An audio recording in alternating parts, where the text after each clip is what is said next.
You know.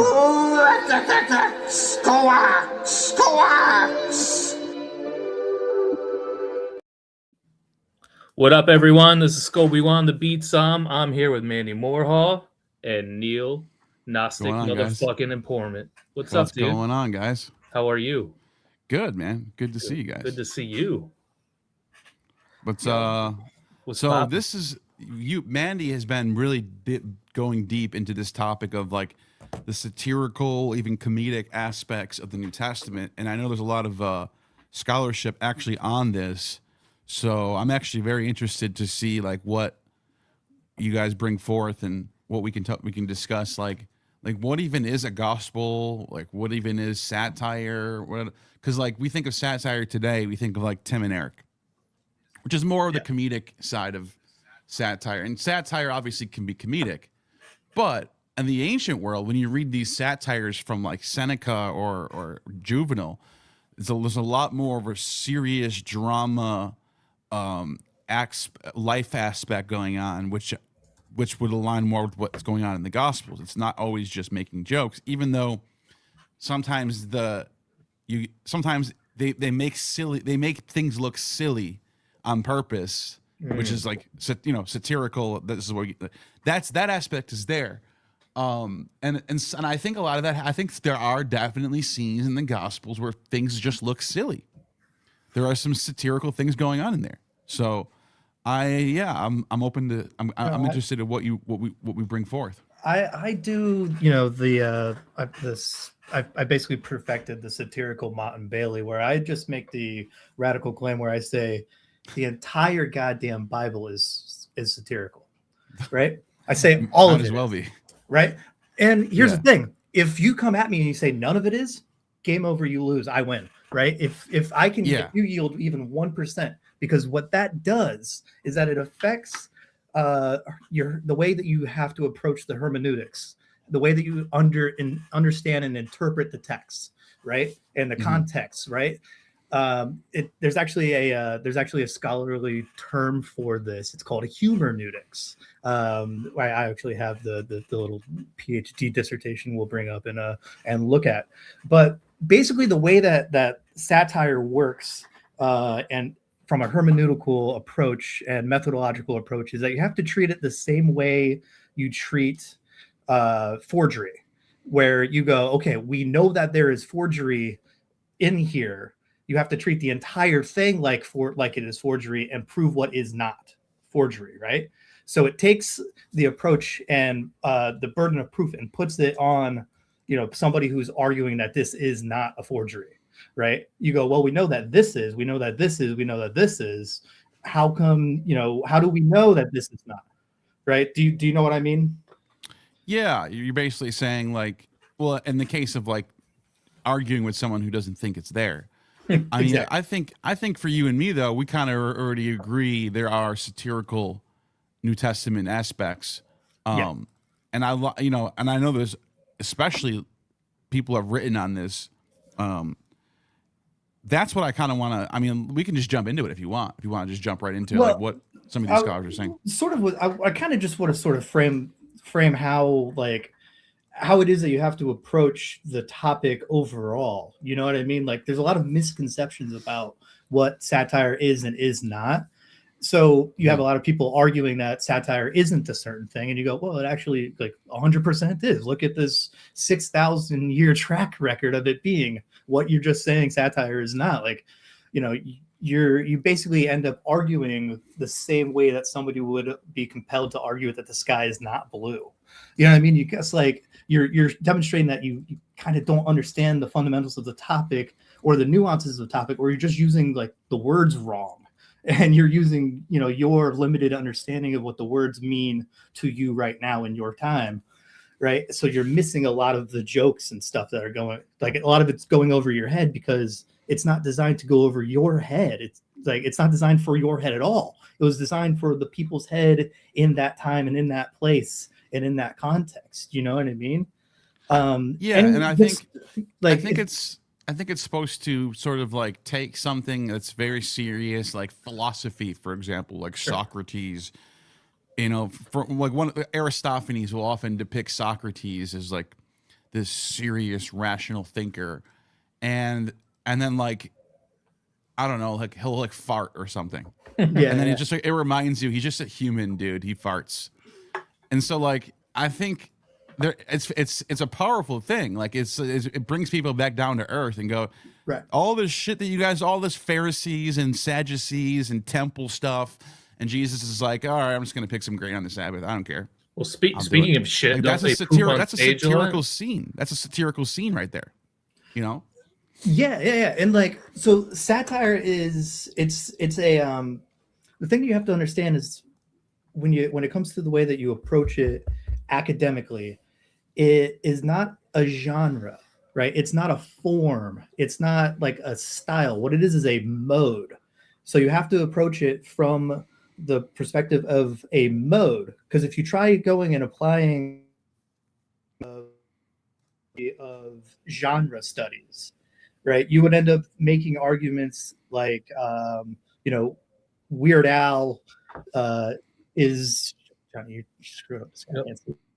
Yep. Oh, is the echo all? Are we good now? No, we're good to go. We didn't have a problem. Yeah, there was a little we bit of a audio thing happened, but I think we're There's good something now. happened in my ears and in my eyes and all that. So like you would end up getting confused by somebody like Weird Al, right? Where you would just go, well, like the style, the genre is rap, right? So he's making a really good rap song, but a lot of the jokes and stuff would be going over your head if you're not approaching it with the understanding that it is satirical, right? It is a satirical rap song. So if you go and you try to critique Weird Al and his rapping methods or his rapping abilities and his technical precision of rapping, you're missing the point entirely. Right? You're missing that there's this little adjective in front of rap that Weird Al is doing. He's doing a satirical rap parody, right? So you're missing a lot of that stuff. And if you look at ancient texts, and you don't know that they are satirical, you're going to end up, critiquing people and looking at them with the wrong lens, right? You have to take and put another lens on, and that is a wider view, and that is mode rather than form and genre and it's style overall. It's an overall style critique, right? Because satire is a form of art. It's an art form, right? It's not a particular genre of a thing. There are genres of satire depending on the context, right?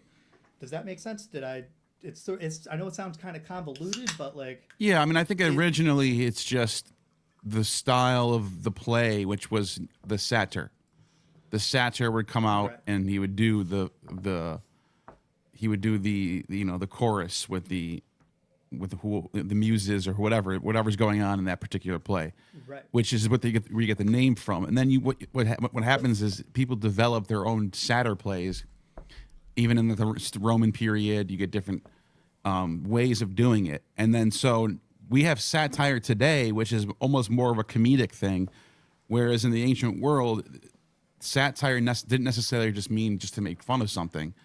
Sometimes it was like you're blending together comedy and drama, first of all.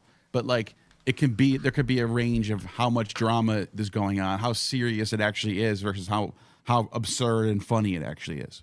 I love that you said the word blending, because that is etymologically where the term actually comes from. It comes from the term for a mixed plate at a Dionysian festival, right? Where you would go and you would Saturn, So it was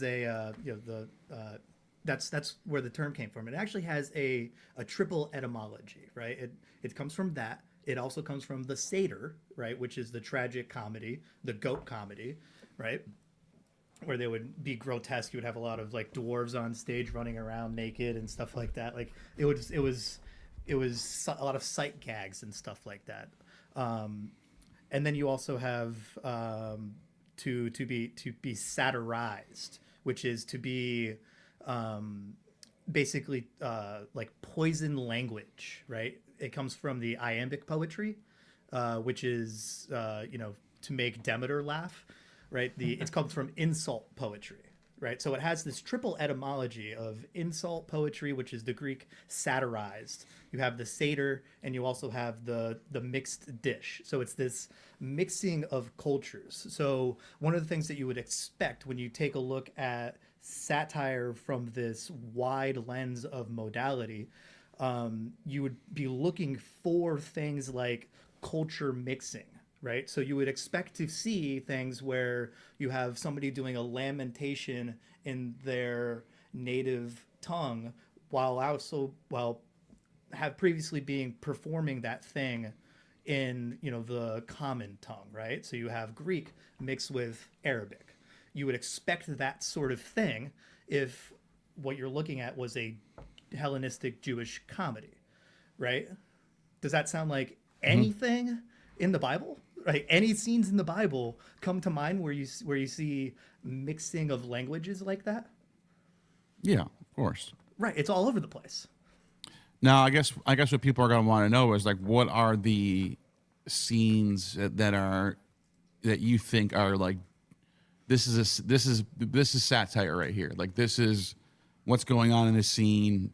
I don't know, the demoniac or something. I don't know, whatever it is, or like, Well, let's jump into that. Let's jump right into it. It also depends on what it is you are looking for that is satirical, right? Satire is the thing in its entirety, right? So it's the entire dish. Not everything on the dish necessarily has to be satirical for it to be to be satire. You're often looking for the juxtaposition of, you know, a satirical of something that is familiar, and what is different is the satirical target, right? Do you know what I mean? So you have all of these things that are the same, and then that one thing that's drastically different, and you go, why is that so different? Right? It's because that's the target of the satire. So, you know, when you're looking at something overall, you go, well, it just looks like it's the same thing, right? Well, the parody happens with that comic relief of the difference, right?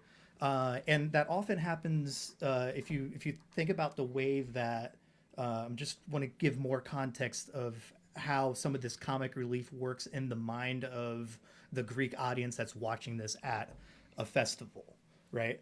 So these plays happened in together, right, back to back, right, where you would have a tragedy and a comedy, and in between you would have these little satyr plays.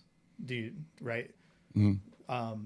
The comic relief, the comedy happened at the end, right? So you would have all of these things that are familiar with all of the previous things that you kind of binged watched in the theater, right? You watched all of these tragedies before, and now the comic relief is in how all this stuff is different, right? And the comic relief has to do with a lot of the way that the structure of comedy on stage allows for that, and how the structure of comedy is different than the structure of tragedy, right? So tragedy is in a 5-part sort of a triangular structure, whereas comedy is in a U-shaped 3-part. So tragedy, if you're looking at it and you see something that's in 5 parts, you know, any classicist would go, oh, this is categorically a tragedy. And if they look at it and it had a 3-part U structure, and within it had identifiable other 3-part U structures for the narrative building, you know, that's the narrative structure of it, right? So that's how you look at it and identify it, right? The satirical. What are let's jump into like Mark, for example, the first gospel. I know some people have Sure. We have. What are some of the most obvious, in your opinion, or maybe some scholars you're reading? What are we looking for in Mark? So in Mark, what you're looking for is a triadic structure. You're looking for like what passages I'm talking about. I'll give you an example of a character that's in Mark 3 times. Right, that would be the demoniac in the cemetery. Yeah. Right, the Neoniskos in the garden, 1451, 52, and the Neoniskos in the tomb at the end. Right, so that's a 3-part. So that's satire then. I'm trying to understand what you're. That's the structure of comedy, of the comedy. right? I'm showing that that's how you identify it as a comedy. And this is actually I can show you if you want to share your screen. I can walk you through it. So something shows up in the story 3 times, it makes it comedy. It's the structure, because if it doesn't show up 5 times, right? If it shows up 5 times, then you know it's a tragedy. If it shows up 3 times, this is shorthand, right? You can have a comedic tragedy where within it you have these subdivisions of U-shaped of character development and narrative arcs, right? So the U-shaped narrative arc is how you identify that it is a comedy, and I'll show you how you can do this, and you can see some of this for your own. If you go to the Wiktionary, if you pull it up, we'll do it live. The Wiktionary for Nianiskos. This is how I originally shared you The one young of these. man one. Yeah. The Wiktionary for Nianiskos, the Greek word. You sent it to me a while ago, and I showed you one of the sources that they cite. It's fucking awesome. Okay, let's take a look at it. Yeah. Let me share. Can I share share my screen? I think so. Is it coming up? There we I'm go. not seeing it. I got it right here. This one. There we go. Okay, so check it out. Go down to the references. We all know this is all entry level stuff here. Down here? Check the references. Scroll down a little more. Further reading. Our boy Steve here.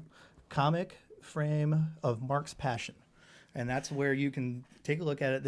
And the word Nianiskos, he identifies as having this triadic structure here. Also, there's another book. It's called The Two Gospels of Mark. Identifies this character as having that triadic structure too. But what is that? I understand. So I'm just showing you how to identify the difference between a comedy and a tragedy. Because if you have a satirical comedy, it's different from how you approach a satirical tragedy. Okay, and the easiest thing to do is what's the comedic element of the Nianisko running away? Is it because he ran away naked? Is that like kind of funny? Is that like haha? Yeah, ran away exactly. Naked? So there's slapstick comedy where you have this howling. I can see that. Yeah. So you have this howling, and I'll show you one of the ways that satire is in one of these is in the scene for the demoniac. Okay, so you remember the scene, the Jesus worships on shore, right? And they worship to a cemetery. All right, and there's this howling. He's screaming like crazy. He's possessed by a demon, right?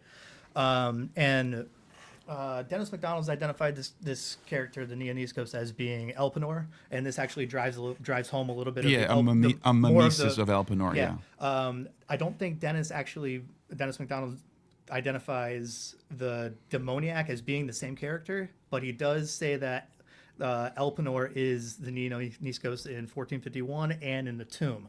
And other scholars say this is the same character. So I'm just giving something you can add to Dennis's mimesis here, how he connects it to Circe, right? And how this just drives home that this is a mimetic, comedic of Elpenor, right? So Elpenor, we all know, dies because he falls off of Circe's roof because drinking the wine. Goes down under, says, "Hey, you gotta, you bring me back to life, bury an ore, recover my body, all that." That's all Homer stuff, entry level shit. I think it's chapter 11. So this character is mimetic, and he shows up 3 times, and you can see a comedic development of the character. So it's fully butt naked, no clothes at all, screaming, howling, and he gets relieved. The demons are driven from his body and put into pigs, right? And then the pigs fall into the ocean. Those are Circe's pigs, right? Mm-hmm. And that is it's clearly a mimesis of Circe. She does the exact same thing in Homer. Exactly, and they fall off the thing. And this is how you can tell Mark's actually was a stage play too, because this is a classic. Easy way to do where you have a 2-story, you have probably say a dozen people, maybe six to eight people 6 to a dozen people dressed in the same costume. They fall off, and then behind they roll, go back upstairs, fall, and do it in succession. So it looks like 100 pigs are falling, right? The satire of it is that they are calling the Roman legion pigs. Okay, that's the target of the satire. And it's a comedic satire, so they're dressed as grotesque, pigs that are, because the target of the satire, Mark is a Jewish anti-Roman satire, right? So the target is the Romans, right? As well as the Jews that are looked at as being sympathetic to the Romans, right? So you can identify who the target of it is, and you go, okay, there's a 3-part structure happening here. It starts and introduces you and tells you, okay, this is Elpenor. This is a mimesis of Elpenor. It's a comic, so you have 3-part structure: fully naked, relieved, and then you have and then you have in the garden is semi-clothed, right? Is in a scuffle, and then the cloth falls off and runs away. So you have it as a comedic, like, oh, that's the same character because they already saw that penis, right, on stage and it ran away. So you identify the character. And then at the end, fully clothed in the tomb, right? It drives home Elpenor in the underworld being the communicator, of this. And the thing that you have to understand about comedy is that it doesn't have to be funny. Comedy is a structure, not jokes, right? The 3-part structure is a comedic structure. The 5-part structure, triadic structure, is tragic structure. You can have funny tragedies that are full of jokes. But you're talking about the way it's structured, as exactly. Yeah, okay, you're not so talking necessarily about. Yes. Okay. Okay. It's great. So that's what I'm trying to say is the structure is different than even the word that we have now that we know as comedy. Comedy, we expect jokes. That is the easiest way to do that. But when you're looking at this stuff as a overall lens, you have to differentiate between comedy and humor. Okay, those are 2 different things. You can have humor, you can have jokes in tragedies. You have jokes and humor in comedies. That's the easiest way, one of the easiest ways to identify it without doing the structuralist identification, right? Does that make sense? What I'm talking about is the methodological approaches that literally every single classicist is taught on how to identify the difference between comedy and a tragedy. There's nothing like you can ask any classicist, right? Within the Bible specifically, right? It's difficult because you have to identify who the target of the satire is, right? And that's how you get into the methodology of the hermeneutics. Right, Johnny, if you want to pull up Terry Bednar's dissertation here, just so you guys can have a source. Which one is that? Oh, it's the one that says right there next to that one. You got it. Boom. And I just want to show you, there's actually a scholar who wrote an entire dissertation, is still active. I've found her contact information. I'm going to reach out. Her work is called Hermeneutics. It goes through, analyzes the humor and the functions in the synoptic gospels. So I'm not a crazy person when I'm saying there's actually people out there who are better than I am at identifying this stuff because that's what they do for a living. She teaches classes on how to identify the comedy and the jokes that are in the synoptic gospels. She has a textbook on this shit, right? This is just her dissertation. I was able to find it and I read through it and it's awesome. And I use it for a lot of the footnotes and going through and finding all of this stuff. But, I just want to show you. Go and read this, right? I'm not making this stuff up. I'm saying, here you go. There's a source right there, Johnny. Just scroll up and take a look at some of the in her table of contents here. What are they? Let's get some of the stuff that they're saying about. Yeah. So I'm just going to show you the table of contents and like what you're going to get in this, right? All great stuff. Keep scrolling through, Johnny. Right, you're talking about humor and philo. So you want to go. You're a huge philo guy. Here's a Let's hold on. Let's go to which one? Where can we find like a New Testament, actual New Testament? Like Philo would be good, but okay, well, I'm just showing parallels in rabbinic 127. Go there. Well, I just want to show you how deep this stuff goes because there's really funny I stuff. There's satire in Josephus. There's satire in Philo. I'm just showing you how. Yeah, go to 127. Go to 127. Let's see what they say. Yeah. Working on it. It keeps jumping. What the fuck, man? We're doing it live. I woke up to a text this morning that said, "Hey, you want to come on the show and talk about comedy and satire?" And there was sort of a green stench that a lot of other mythicists have left on your channel, and also think that a lot of this stuff is satire. So I'm trying to clean up some of that green stench. Yeah, I actually have something pulled up that I want to show after we look at this, because this does go back to the mythicism debate too. I am a mythicist. Also, everybody, I am one. I don't. Yeah, I know. I know you told me that. Yeah. So 127, you said? Yeah, 127. You're at 99. The slide number and the page numbers don't match. So. Oh, okay. Sorry, none of this was rehearsed. I just came prepared with a bunch of sources that you can go through and take a look at. Here we go. What scholars are saying about this. Common motifs in stock characters and humorous anecdotes surface in comparable texts from the Christian synoptic gospels and the early rabbinic text. Jacob Johnson presents extensive examples of these humorous parallels. Below, I highlight a few of Johnson's examples. Johnson demonstrates similarities between synoptic and a rabbinic story involving wisdom figures and their interactions with King Herod. In antiquity, King Herod gained infamy for his cunning spy tactics. Given this knowledge of Herod's manipulative practices and clever person who managed to outmaneuver him, surely produced much what does that say? Derisive, yeah. Derisive laughter from my text is really tiny. I can barely see it. From listeners who despised him. As we have already heard, persons react with anger, and he attempts to make them into a laughing stock. Johnson recalls the stories of how the Magi, here we go, and keep going, Rabbi Baba Buta, well, that's a good name right there. Rabbi Baba Bibuta avoided the deceptive, that's the comedy right there, avoided the deceptive ploys of Herod.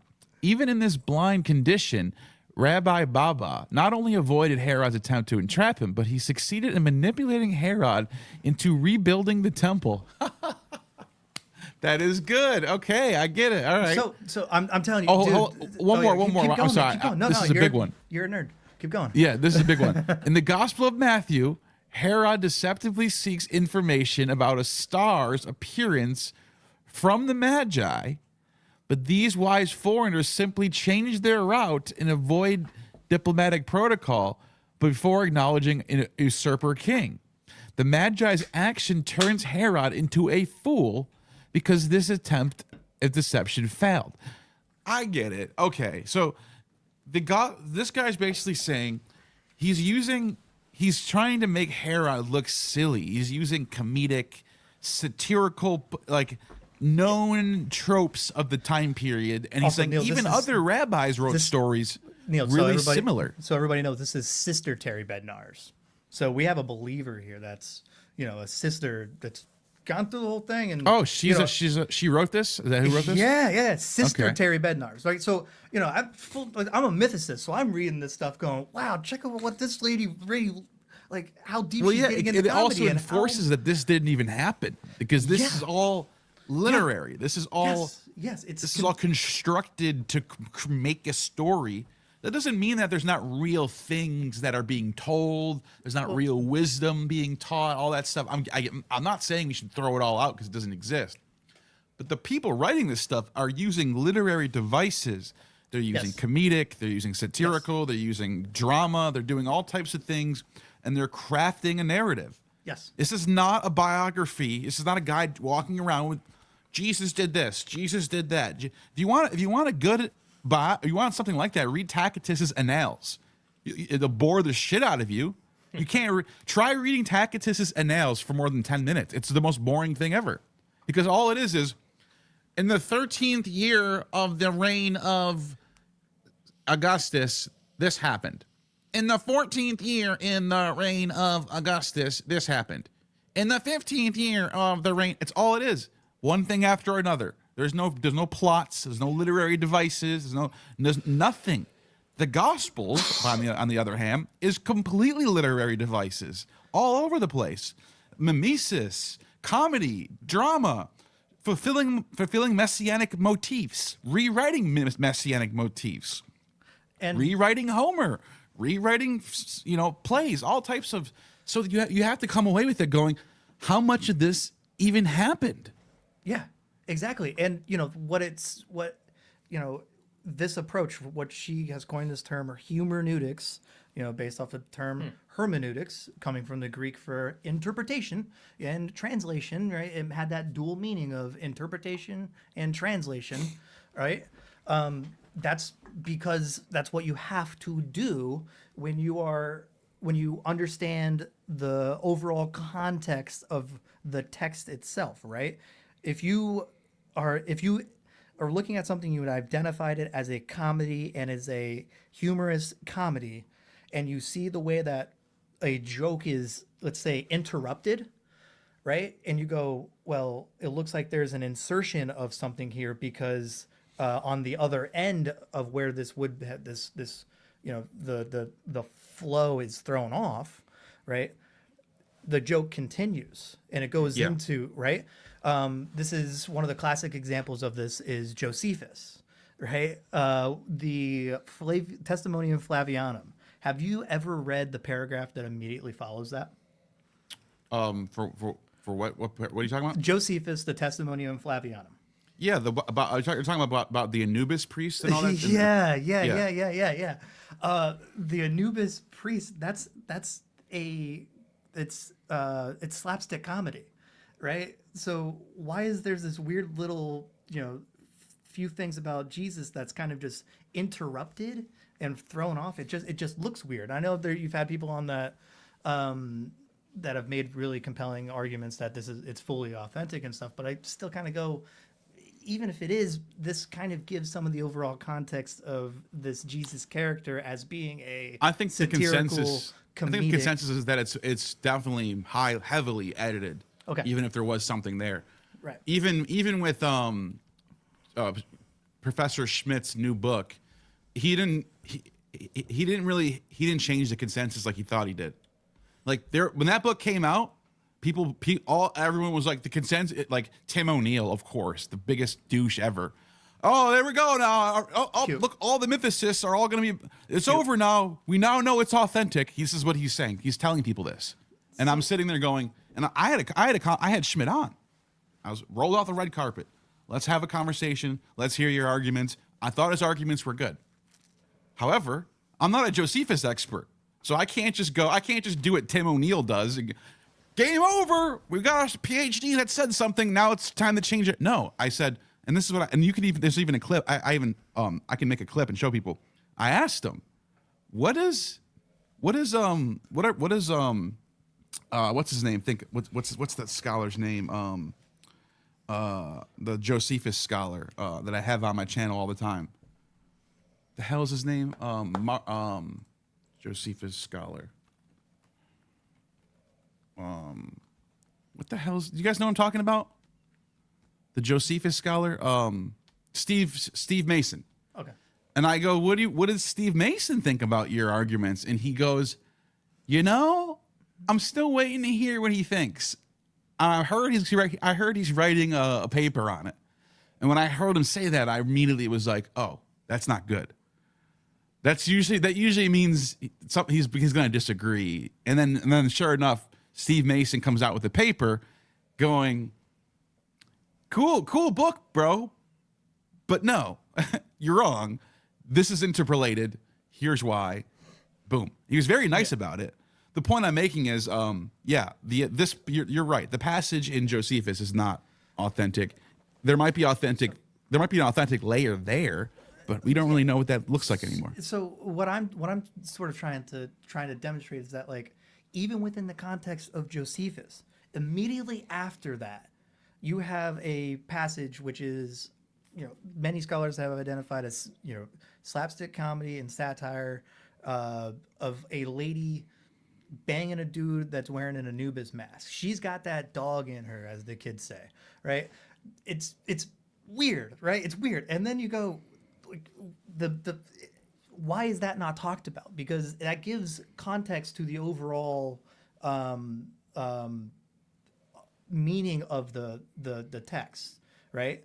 Where you people have also have done work, and I don't have anybody who in any of these references down here that I prepared. I got something that I want to share about Josephus, but I'm just saying that it's really interesting if you take a look at this lady having sex with a dog in Josephus. It's kind of crazy, and really kind of gives a lot of the context of the humor that's in Josephus. And unfortunately, one of the few people that agree with me that have written about Josephus being a satirist was also Ralph Ellis. And a lot of my work is kind of taking the shit that he fucked up and giving the context of the Jewish anti-Roman satire at the time, because he contaminated it with the Roman prov stuff, getting it in the opposite direction, right? Not saying that the Romans didn't do anti-Jewish satire. There's examples of that stuff happening.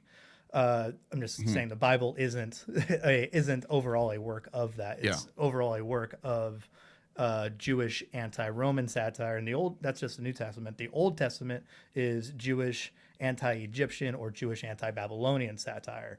And you can identify the target of the satire depending on the context there. Russell Grimmerkin gives an example of the Jewish anti-Egyptian satire with the parting of the Red Sea.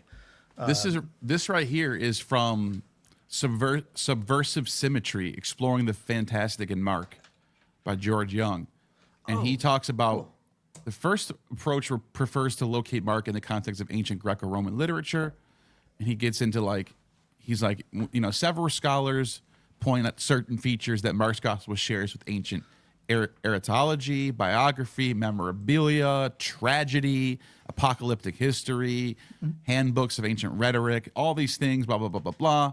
And he says, you can read this for yourselves, you can look this up. Send this to me after this. I'm definitely putting this on my list. And he says, while the Gospel of Mark and early examples of ancient novel obviously do not share the same storyline, their rhetorical, stylistic, linguistic similarities are conspicuous. Both are synthetic, conventional narratives that combine historiographic form with epic and dramatic substance. Episodic plots, central turning points, final recognition sequences, dialogic scenes with narrative frames, sparing but crucial use of monologue, repetition, narrative summaries, foreshadowing, monolithic illustrative characters are some of the elements in the gospel the ancient novels have in common. All these features presented a simple, crude, conventionalized style suitable to popular dissemination across a broad spectrum of society. And then he says, I'm just going to go a little bit further. Sure. He says, where is it? Down here. Indeed, the identification of the Gospel of Mark with ancient fictions is not a new concept at all. Before Fry's Anatomy, it was recognized, at least in embryonic form, that 130 years ago by D.F. Strauss, albeit under the heading of myth. Strauss, like many of his contemporaries, maintained the Gospels were written in historical form, but a form determined by a sensuous and fantasizing mode of thought, speech of antiquity. A fantasizing mode of speech? What did I point? The word that I pointed out, right, is that it's a mode. You're doing a modal stylistic critique. You're looking at this as through the lens of modality. And this is great. We didn't prepare any of this, right? Yeah, he says this line of reasoning formed the hallmark of the Christ myth school, mythicism, of thought, which have concluded that the New Testament gospel was to be pure myth, frequently commented on their literary artistry as further support of their conclusions. Just trying to see who this citation is real quick. Okay, never mind. Even as late as 1925, Coney Bear still maintained the Gospels to be good dramatic art. Yep. However, Strauss and his successors were able to perceive the literary character of the Gospels. They were prevented from further developing this observation because they lacked the critical terminology linking the content of myth with its form of depiction. the represented with the representation. But differently, while acknowledging the gospel's literary character, they then confusingly separated the meaning of the gospels from the words themselves by viewing the content of the myths as rooted solely in extra-textual psychological sources. This shortcoming is captured in the above quote from Strauss, whose notion of historical form falls short of the more literary-oriented concept of realism. So he's basically going, there's this back and forth debate. Is it completely mythological? Because we noted all these ways of storytelling that we normally find with novels, myths, plays, but is it history too? Like, is it both? That's kind of what's going on here. Neil, when was this? What year was this from? Yeah, when was this written? This book? Yeah. Oh, that's a good question. It's not that old. I wouldn't. Let me see. Is there a date on here? 1999. Oh, check it out. Johnny, can you pull up that first? I definitely recommend this though. Definitely send that to me because that's awesome. I'm definitely. And it's so crazy. It's literally just pinpointing Mark 6:45. Like it's just like this just little that section. That small little section. Yeah. I'm going to show you another source here. Which one? The first one there. The first one. Yeah, the very first one. Pull that one up here. This one also another dissertation. If you want to get really nerdy into, is it on the screen? I can't see anything. You can only see. I could see sense of beginning. Is that what it is? Yeah. Okay, so this is another dissertation here about how to apply genre and mode critique and structural critique that was formulated by Bakhtin, who is the guy. He's the most popular thing that came out of him that you probably know is the concept of the carnival, the carnival, where you have like the once every year, that whole like flipping of the poles, relief of all of that. So basically what this guy, is it Jacob here, did was take and look at take all of the analytical methodology that Bakhtin created and applied that to the Gospel of Mark, and it's absolutely fucking fascinating. Johnny, if you want to scroll down just to the table of context, just so we can show Neil what it is that we get into. I want to do the same thing with the last one, where something's going to jump out at Neil, where he's going to go, oh shit, let's talk about that, right? The search for forms. Yeah, keep going. Just so your audience can see, right? Take there a we look at this go. one The here, gospel right? as tragic comedy. That's what I want to like. I would love to see what they have there. Page and 53. also check it out as popular cynic. Yeah. Cynic literature. Oh, that's awesome. Everybody everybody knows that. So yeah, Johnny, scroll down to what is it, page 53, and let's take a look at what this dude's PhD dissertation has to say about tragic comedy and how the form and the structure.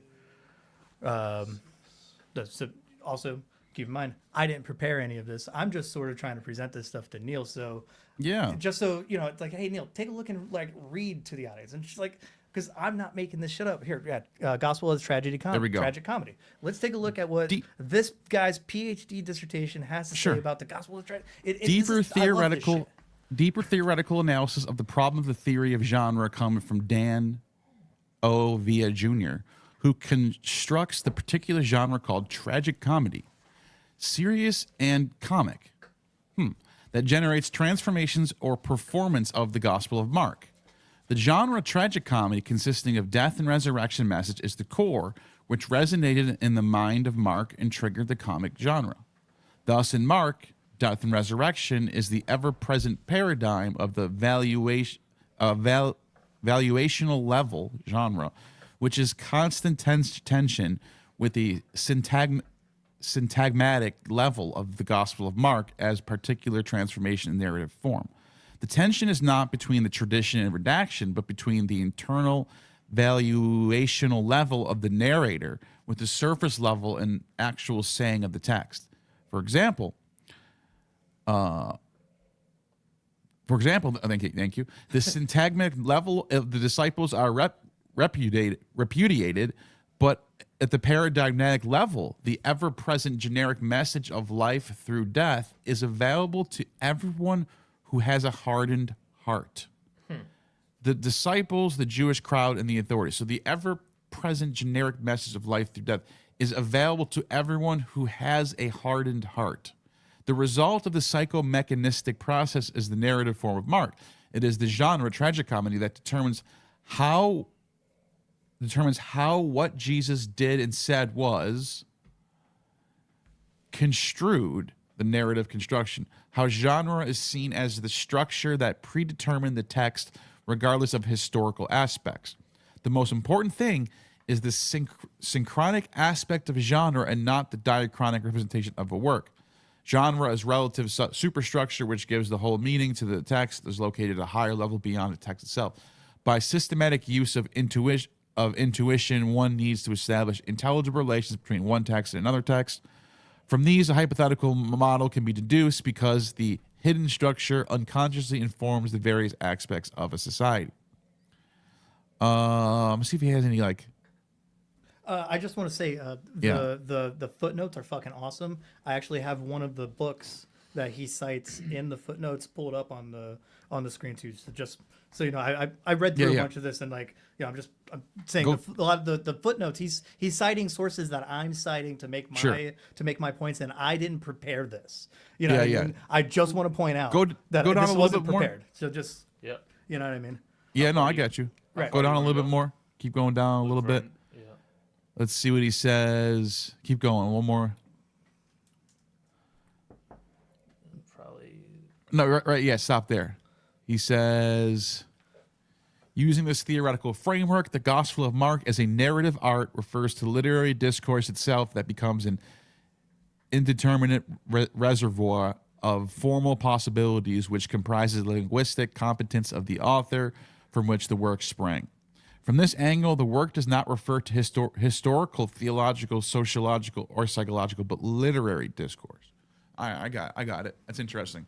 Anyway, and that's just one piece within a dissertation, and the exercise that you're watching, that the audience is witnessing, is I'm sort of just bringing a bunch of sources to Neil and saying, hey Neil, I know you haven't read this, but I read through this and it's fucking fascinating. I wouldn't waste your time bringing it to you if I didn't think there was stuff that is in there that's valuable. And can you pull up the archive? Here's an interesting point right here. Right? He says E.P. Sanders. Comparing Matthew. That's so fucking crazy that Lucian's on the screen and I didn't. Life of Apollonius Tiana, Lucian, Alexander the False Prophet, Apuleius' Golden Ass.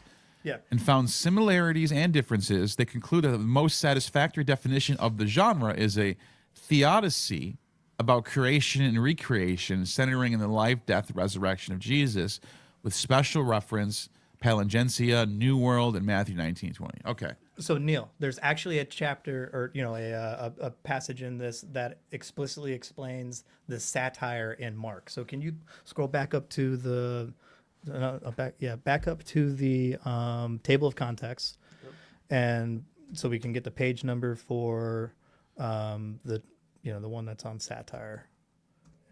Yeah, scroll down here. It's at the end. Scroll down. Keep going. Yeah. Okay. Up a little bit. We scrolled too fast. Take a look. Do you see what I see? 234. Do you see what I see? What do you see? Hand turkey. Right there, number 3. Page number, what is that? 234. Do you see that right there? The Gospel of Mark as satire, and reading the Gospel of Mark from the Satirica, which, if you're fans of this sort of milieu, should remind you of some other brilliant scholar that writes about the Satyricon and how all of this stuff relates to it, and also has a brilliant piece of satire. Did you get that page number and scroll down to that one? So it's page Reading Mark from Satirica. That's the one you're talking about? Yeah. But I'm just saying, here, number 3. Go to let's see what he says about 3. Gospel of Mark is satire, 234. So I'm saying you can read it for yourself and read it. Let's take a look at what he says. Yeah, because there's some Greek little squiggly lines here that better than I do. But right here, no uncertain terms, explains how it is satire and how the satire, the structure of it. And there's some, words here and names that, have already been established before. So that's Bakunian. So Bakken. He was a Russian guy who did a bunch of work on satire. He actually sort of formulated the genres. Is that where satire. the chapter starts? Yeah. So it's right here, just so you can read. So in the light of the Bakhtinian concept of satire as a particular attitude of literary creator towards the actuality he depicts, he cites satire. The Gospel of Mark as a whole belongs to the speech genre of Roman satire. According to Botkin, such genre belongs to the tradition of Menippean satire. Menippean satire. The tradition of Menippean satire is characterized by its popular subversive laughter. Within the orbit of Menippean satire, the clearest literary alliance for the Gospel of Mark is Satirica by Petronius. By the way, what's her name told me this, that she saw some literary similarities Robin between... Faith Walsh. Yeah, Robin Faith Walsh was saying that... that's who I was referencing the character, before. what's his name in the Satirica? What's the main character? I forgot his name, but he acts like Jesus does. He's like this self-obsessed, important guy. He holds a dinner and he's like sitting in the center of the table and he's like giving speeches and he's like super. It's like kind of making fun of people like Jesus who are like the. Neil, follow me and you'll have salvation. Of course, Neil, just to drive some of the points home. Now that you're kind of in on the bunch of the jokes, I've presented other scholars that explain this stuff to you. Do you know where Menippus's hometown was? Do you? No. Where is it? Gadara. Where does Jesus wash ashore and interact with the demoniac? And the Gadara, yeah. Gadara. He washes up on Menippus's hometown and runs into a cynic in a garden, in a graveyard, howling like a wolf, howling to the moon like a wild animal, breaking through his chains. Yeah. No, there could be something that could be a nod to the Menippean. That I definitely see that. That makes a lot of sense, especially the city Gadara. I think that's a fair argument. I'm trying to appeal to the Jungian in you, that little Jungian. That's a fair argument. I'm just saying that was one that I was directly going for, that little Jungian spot that's in your heart. Going, there's no such thing as coincidences. And then he says the Gospel of Mark and Satirica of Petronius share similarities because, as a whole narrative, they are Menippean satire extended to the limits of a novel. Strong influence of Latinism in Mark. I've been shown that before, is an obvious evidence of the the word legion. That's not a Greek word. That's a Latin word. You know what I mean? And the legion, that gets back to the mixing of languages that's expected within the form. Remember when I said that? Yeah. That's the Latin-speaking milieu of Roman readership. MSG points out some evidence that Latinism Mark, which exceeds other gospels, Greek transcriptions of current Latin words. Caesar, Modius, Denarius, Sextarius, and these are all Latin. There's the one word example legion. That you gave, yeah. But yeah, there's a bunch of examples there. You can see those are all Latin words. So that's a big deal. I don't think people realize the implications of that, because first of all, we have a text that written for Jewish. It's supposed to be a Jewish religion. Christianity comes out of Judaism, but it's written in Greek. But it's also written by someone who's clearly from the Latin school. What is going? It's like something. It's a weird thing. Something weird's going on here. It's cosmopolitan. Yeah. Yeah, cosmopolitan. That's a word. And then it says, exactly. Yes. Literal translations of Latin words such as symbolion, which means symbol, symbolion, symbol, concilium, which he writes, pungo, echo, regard as. Dog Greek transpositions of well-known Latin idioms into un-Greek word combinations such as to ikonon, poioi, satisfactory, lambano, verbius, exepiere, hodon. But they're just giving a bunch of examples of like Latinisms. Yep. A stronger indication are explanations of an ordinary Greek word by means of Grecicized Latin expression. In 1242, Good job with that one, because that's not a real word. to lepta is explained ho estin quadrantes. This is quadrants. This is a quadrant. In 1516, alle is explained ho estin praetorion, which means praetorium.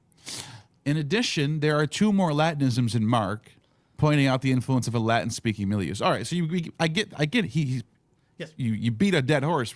There's Latinisms in Mark. What I'm trying to find out is it's a PhD dissertation. It's his Yeah, job is to beat yeah. a dead horse.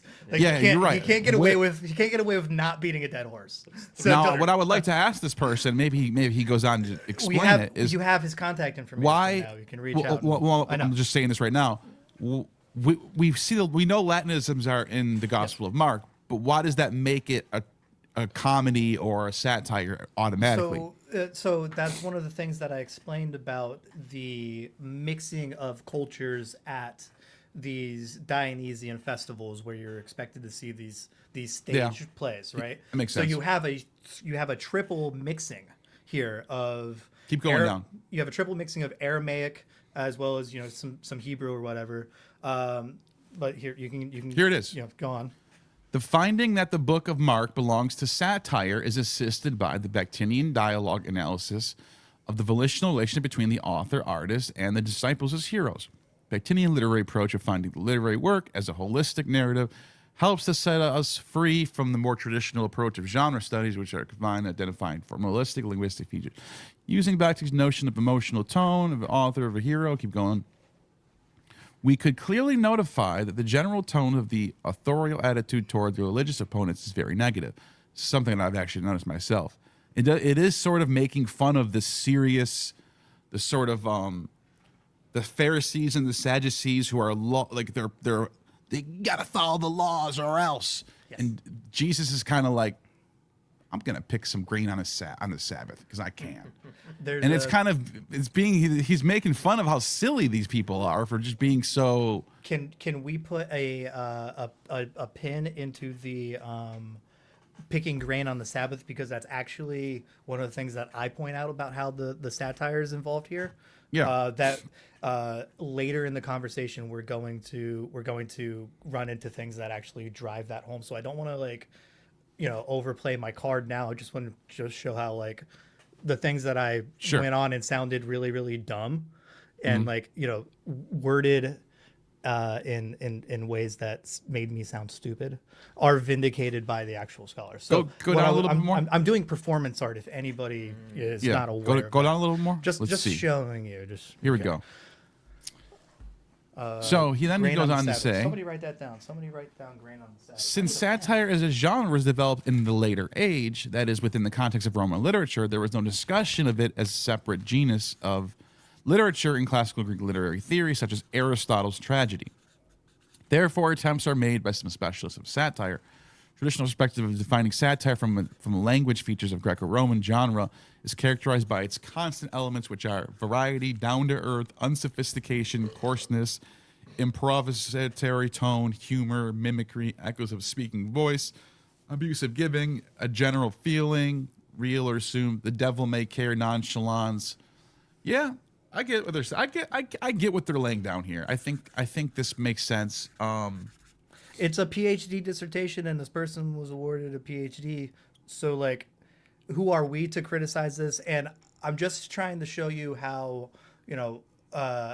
I'm not an expert in this. I read this stuff because I do this particular style of art, right? So all of this stuff informs the way that I make my fucking art, and I do my performance art and all that shit. So I just want to show you, I knew a lot of this stuff, so I did, a little bit of prediction here to, seed some words here that I knew were going to show up and be vindicated. You know what I mean? But what you were dealt was an entirely free choice. It was like a magician going, pick a card, any card. Right? I was so confident that whatever number you picked in this dissertation was going to vindicate something that sounded like an incoherent, a diatribe that I put that wasn't convincing to anybody. And then you have a person with a PhD that was awarded that says exactly what I just did and sounded regarded. So regardless, you know, I am a magician. I do this stuff. Neil, do you know why they call magic markers? Do you? Magic markers are called, Johnny, put it on the screen. Oh. God damn it. Hey, put it on the screen. Relax. Yeah. Make Do you know why big? they call magic markers? So They're magic. No, so every 666 magic marker has a jumping cap. Check that out. All right. So the way that you know that the caps are the ones that are jumping, you have to smell them all, and you have to have like a really astute nose. You have to have nose gnosis and nose noose to be able to identify the jumping cap and the magic marker. Just so that you all know this. You know what I mean? I'm going to do it really slow so you can know how the trick is done. It's like the Penn and Teller cup and balls trick. I'm fucking doing performance art here, my dude. I'm joking. I'm busking. Anyway, dude, I just want to say, like, it was this sort of an interesting experiment here for the past hour where I just threw some shit at you. I rambled like a fucking maniac, but I do have actual sources that back this up. And let's just go and pull up a couple more sources and do this exercise. I have so fucking many. Yeah, I have so fucking many that can drive home this point, right? There's one here. Let's pull up the one about the Old Testament, right? Pull up that one here, right? Yeah. Just to show you how the target of the satire. Also, take a look at the one here in the middle. If it's still on the screen, it says Satura and Satira. Pretty interesting how, you know, those words. Oh, are they still on the screen? Is it still on the screen? Take a look. Can you pull up the one that I asked for here? Okay. Is it? I can't see the screen. On humor in the comic in the Hebrew Bible. Yeah, is that on the screen? Yeah, it was on the screen. Nice. Okay, take a look at that. So this one here goes through the Old Testament and shows you the context and the satire and the humor that's used in the Old Testament and the target of the satire, right? And using this hermeneutical methodology that we've identified that Neil is perfectly capable of doing. We sort of want to take a look at this book here and take a look at the Old Testament and drive home some of the satire here. So we're going to do the same exercise here, go through the table of context. Let's see if anything here jumps out at Neil and show you, you know, how the Old Testament uses this exact same methodology. And it's because it's literary. This is what people were trained to do, right? It's like, it would be like, you know, somebody right now watching, pull me up on the big screen. Pull me up on the. I can't do both. Oh, God damn it. Okay. I'll just do this diatribe here before we go through. So it would be like somebody listening to the song by Sabrina Carpenter, the one that goes, "Do you want the house tour? I can take you to the first floor, but don't enter the back door. None of this is a metaphor. I just want you to come inside." Right? It would be like somebody reading that poetry from Sabrina Carpenter and sincerely thinking, well, it says none of this is a metaphor, right? So, you know, there's a problem with the back door, the basement door, you know, it doesn't work very well. We're going to get that fixed before you move in. Just don't go through the back door. You know, I can show you the first floor, you know what I mean? You know, it would be like somebody reading that and thinking that it was an advertisement for an actual real estate, you know, listing that you can go and take a tour of. You know what I mean? And then you read the next verse in it, and it says, you know, I've got some Chips Ahoy if you're hungry. Take a seat on the couch.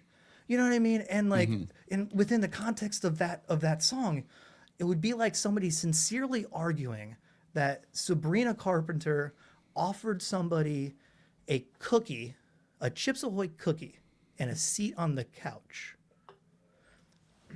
during a real estate tour. We all know what Sabrina Carpenter meant by, you know, the couch is comfy. I got a Chips Ahoy if you're hungry. Do you know what she meant, right? What did she mean?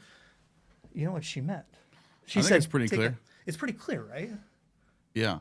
Johnny, By the way, we got a it? super chat before. I don't want to. yeah. Sorry, Going. I'm just showing. I was vamping, expecting. No, it there to be a just came up. super chat. You're fine. It just No, came up. I'm vamping. I was expecting Can a you super pull chat up to come. to Tracy Femstar 199? Can you pull that on the screen? I can't do it on Here my we end. go. Yep. Thoughts on the garden scene being satire? And I Okay. would ask, which garden scene? Are we talking about the garden in the Genesis? Or are they talking about the Neoniscos, the more, are they talking about the Ammonite stuff? I guess we can talk about both. I don't know. But the first one, the garden, which is the, paradise, the Genesis.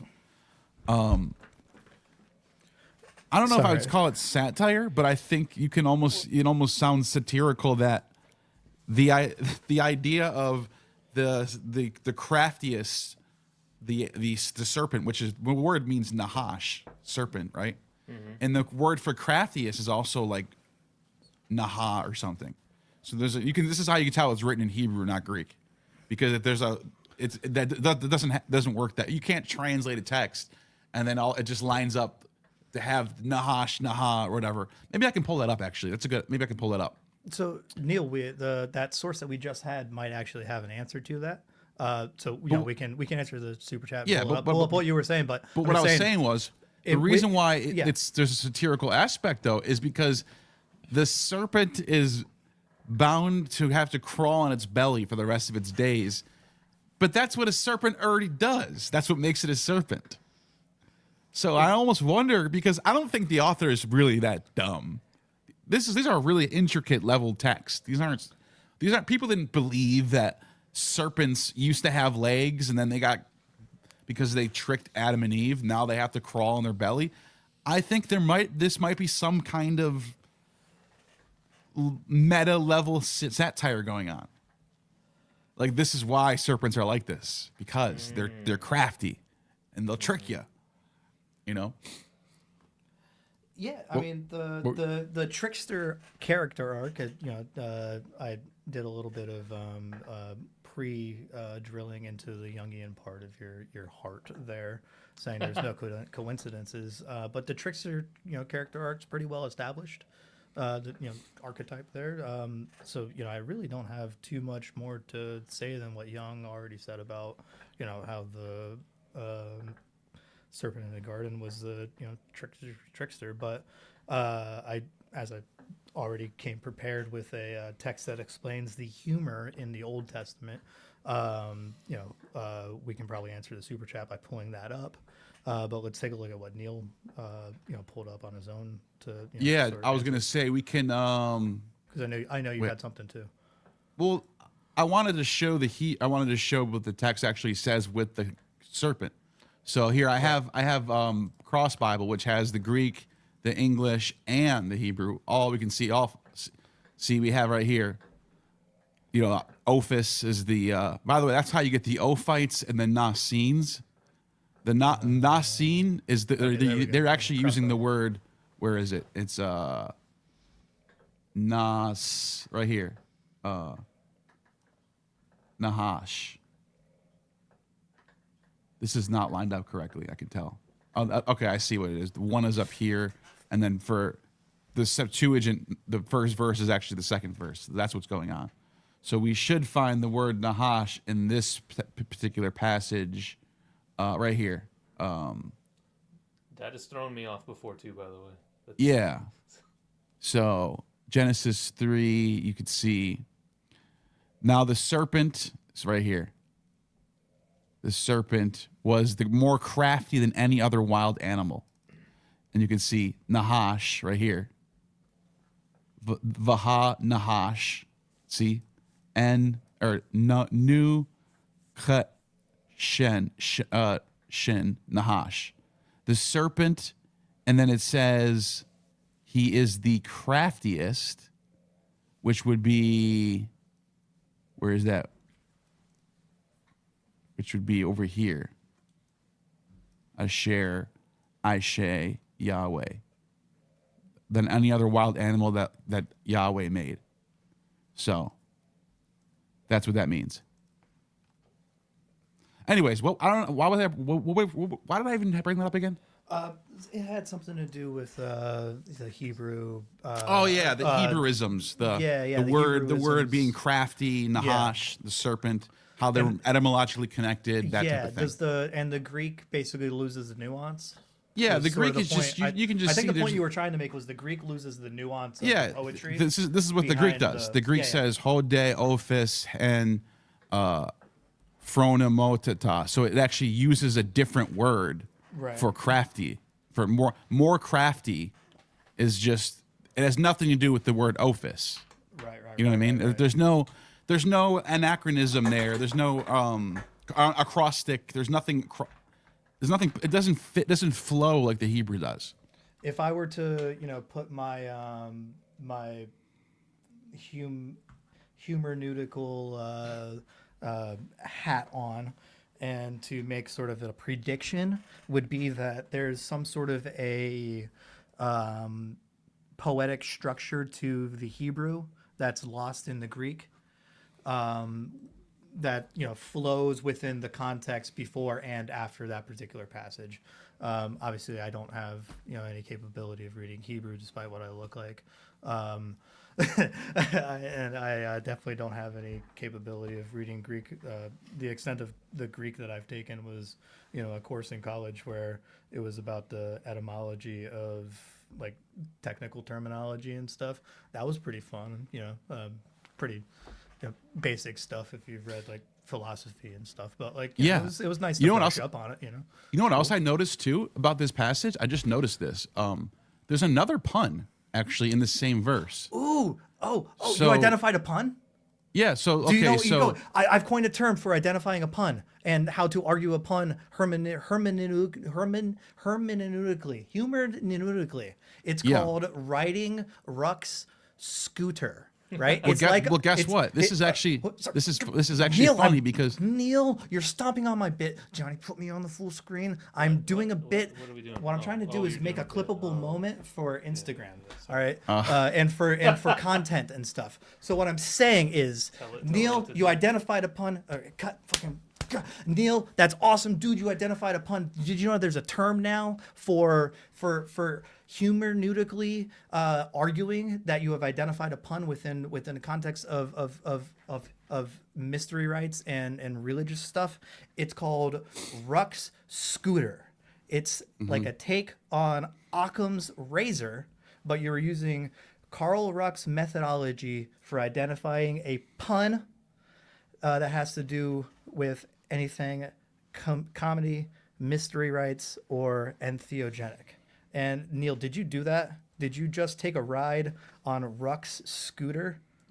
I guess, but I actually made a mistake in my first assessment. The word they use in this particular, in another passage, the serpent is connected with the Hebrew word nakli, which means, so you have the Nahash and nakli. So nakli and Nahash. So the serpent is crafty because he's the word serpent Nahash is crafty because of nakli. That's in Genesis 37. Genesis 3, I made a mistake. I actually have to correct myself. They don't use the word nakli. They use the word aram. But there actually is a pun here because the word aram is actually a pun on the word that they use a few words down for the word naked. Oh. So you have aram. So crafty is aram, which I have highlighted right now, and then the word naked, which would be, I guess how to pronounce it is aramim, and it's right here. Let me show you where it is. So here's aram, crafty, and then it says, if we keep going down, you see aramim. Next verse down, right here. Which verse is aramim on? Hold on a second. Aramim. Which verse is that? Genesis 2:25. Is this 2? Okay, I got to go back. Sorry. Genesis 2:25. So watch this.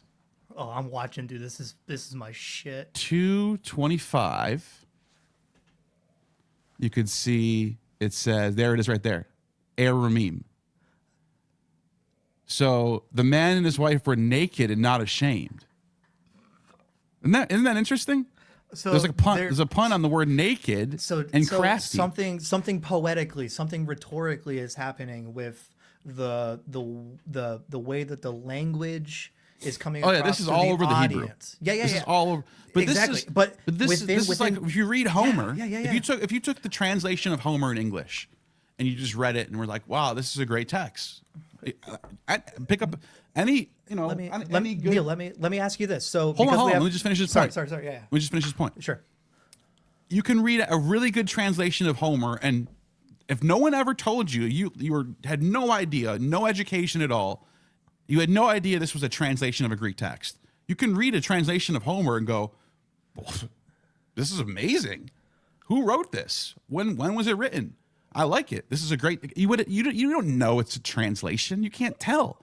But then when you take the original Greek and you look, if it's now in another hypothetical, you know both Hebrew, you know Greek and English, you know both.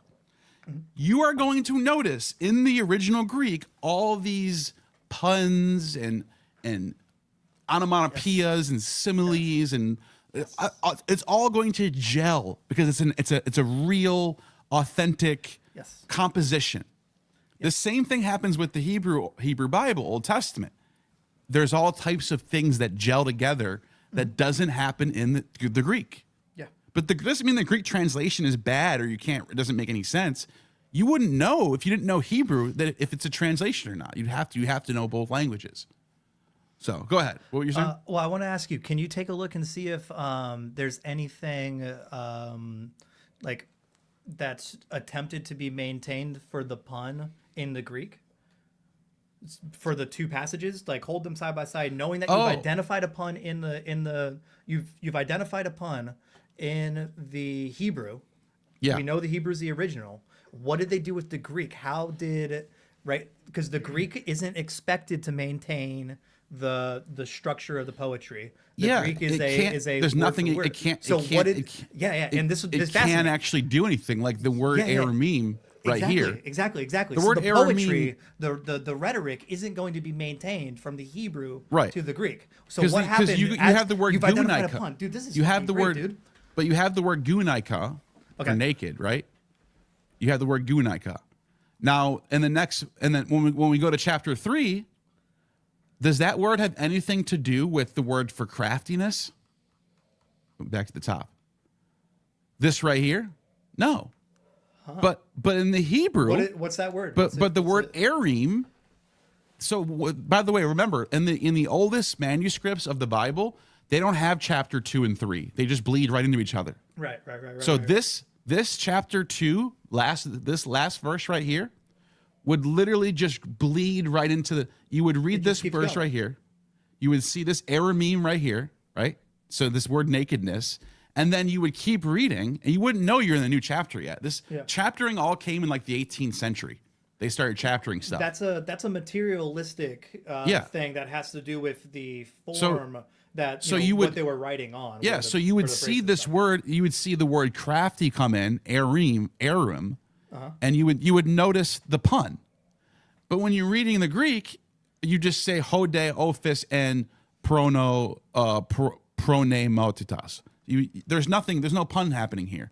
So it's just words being translated into Greek. That's it. So So the form of the poetic, the rhetorical structure is lost in translation, right? It would be like taking one of my songs and running it through Google Translate and spitting it out in Japanese and having somebody sing it. It wouldn't be perfect. It wouldn't work the same. You can actually, like Thomas Taylor was translating Greek text into English and making it rhyme. And he was actually, you can do really creative things with translations. You can translate a song from one language to another language and still make it fit the meter. And it could sound really good. Well, that was what I was trying to get But you'll notice the originals. The originals always have that authentic feel to it. There's so many indicators you can always tell. Right. That's just the way it is. And, did the person who was translating this from Hebrew to Greek, have as strong of Hebrew as you do to identify a pun. Is there a different word that you might have used in Greek poetically or rhetorically where a pun would be appropriate? Where They could do that. An alternative word that would maintain the same meaning. Because I can't think of any examples of the Septuagint translators even attempting to do that. Well, I'm just saying, you knowing Greek and having your level of Greek, would you be capable of knowing that you've identified a pun in the Hebrew and you have identified an insufficient translation? Is there an alternative that would maintain those two meanings in Greek? Or no, they're just translating it. That's it. It's just simple. When you can look at the Hebrew text and you can see all these puns and all these metrical things flowing into each other. Like you can see it. You can see it. It's in a certain prose. It's written in a certain way. Yes.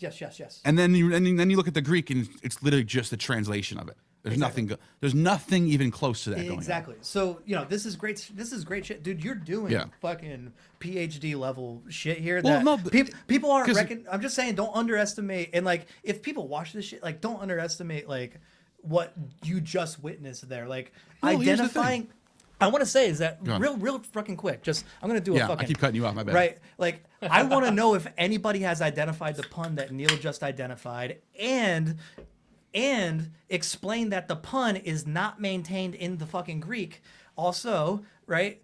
Let's propose a alternative, right? Like, fucking think, what could an alternative be that would maintain the same nakedness and snakeness imagery that isn't maintained because it's a technical, like, analytical translation and interpretation, right? We don't see the humor. The hermeneutics were not exercised by the translator from the Hebrew to the Greek because they did not have that available to them, right? Do you see like the level of fucking scholarship that like is happening here? I don't want to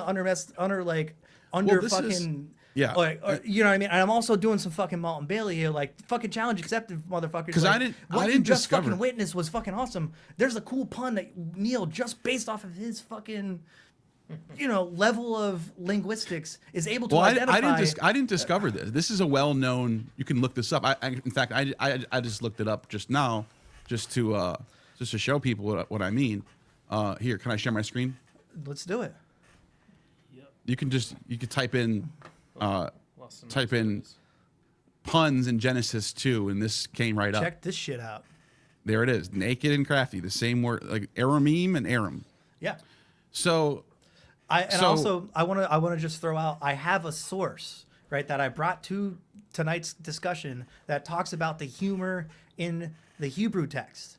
Right. Yeah. And let's take a look to see if this is mentioned in this source that I brought. You know what I mean? And the reason why I'm even bringing this up, because a lot of people throw this at me all the time going, the Greek is first. The Greek came first. All the scholars are wrong except for Amen. And I don't think people realize when they say that, it's like the way you sound to people that actually study this stuff, you sound like someone saying, like 2 + 2 is 5, and everyone's wrong. The sky is not blue. It's just so. It sounds like you're saying the sky is not blue. Like, what the hell is wrong with you? And look, prove it. If you think the Greek is the original, prove it. People have already done this. People have already been doing this for hundreds of years, showing the originality of the Hebrew side. Yeah. You think I want I'm the most anti Hebrew Bible figure on the internet right now. Do you think I want the Hebrew to be the original?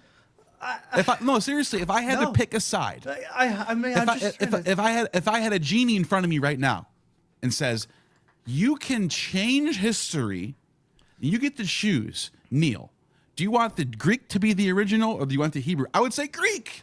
Fuck yeah, that'd be awesome. That'd be hilarious if the Hebrew Bible was written in Greek. that'd be awesome. It's just not true. Sorry. It just isn't. So I don't. People want to run with this narrative because they're chasing the narrative. They're not chasing truth. Yeah. They want this. They just want their thing to be correct. So I don't get down with that. No, it's just not me. It's a Mott and Bailey that doesn't have the same effectiveness that I was able to demonstrate here. Where I came in here saying, all of this shit is satire, right?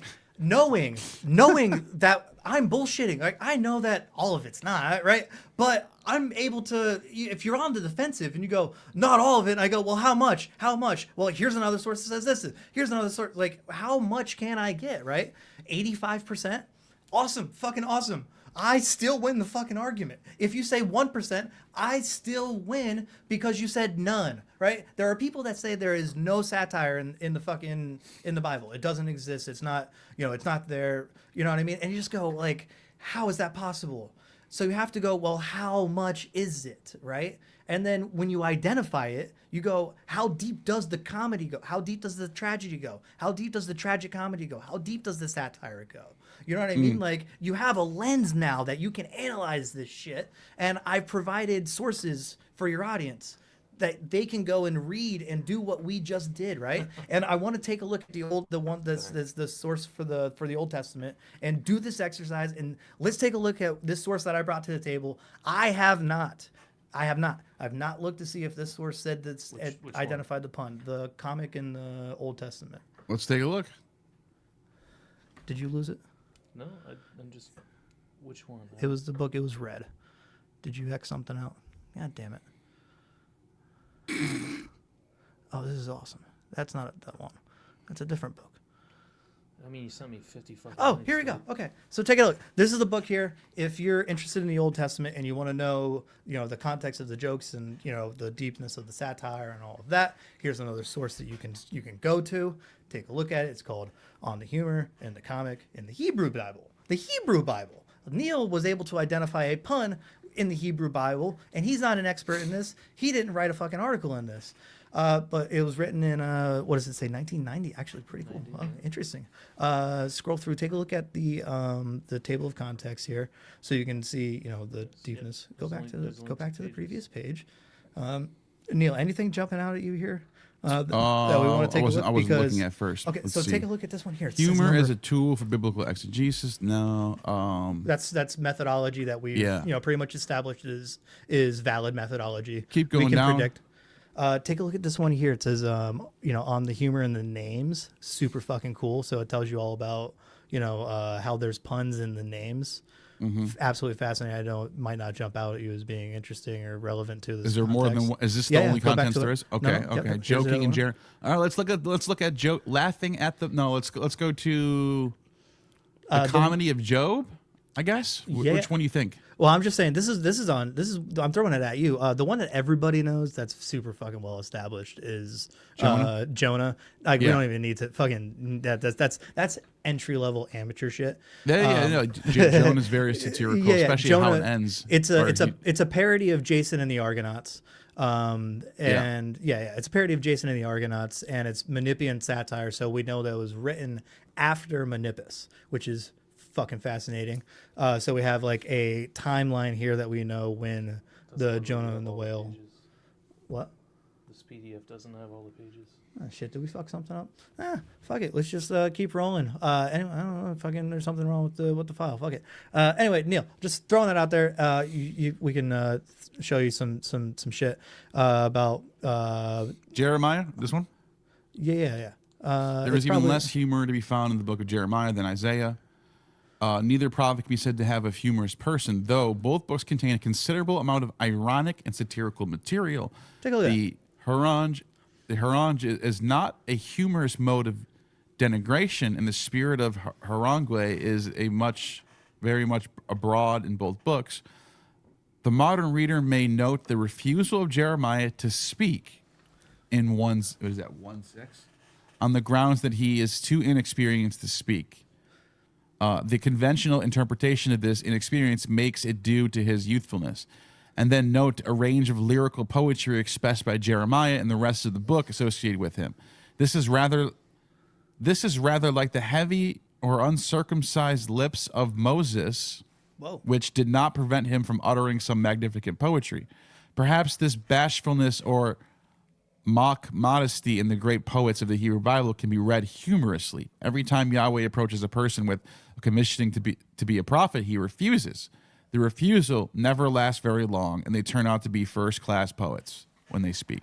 Okay, I get that. Yeah, that's fucking interesting, dude. And I just show the audience what happened. This was a random fucking page that scrolled down to and said stop and I went, oh yeah, Jeremiah. Let's see what it has to fucking say, and identified satire within Jeremiah. Like, I'm just showing, like, I'm not bullshitting. I think a lot of this does though. I think a lot of this does come down to satirical comedic elements are naturally going to be found in any text. Yes, it doesn't even mean I'm writing a satire on purpose. It could just be the person wrote this story, and the way it was written just ended up having some satirical elements.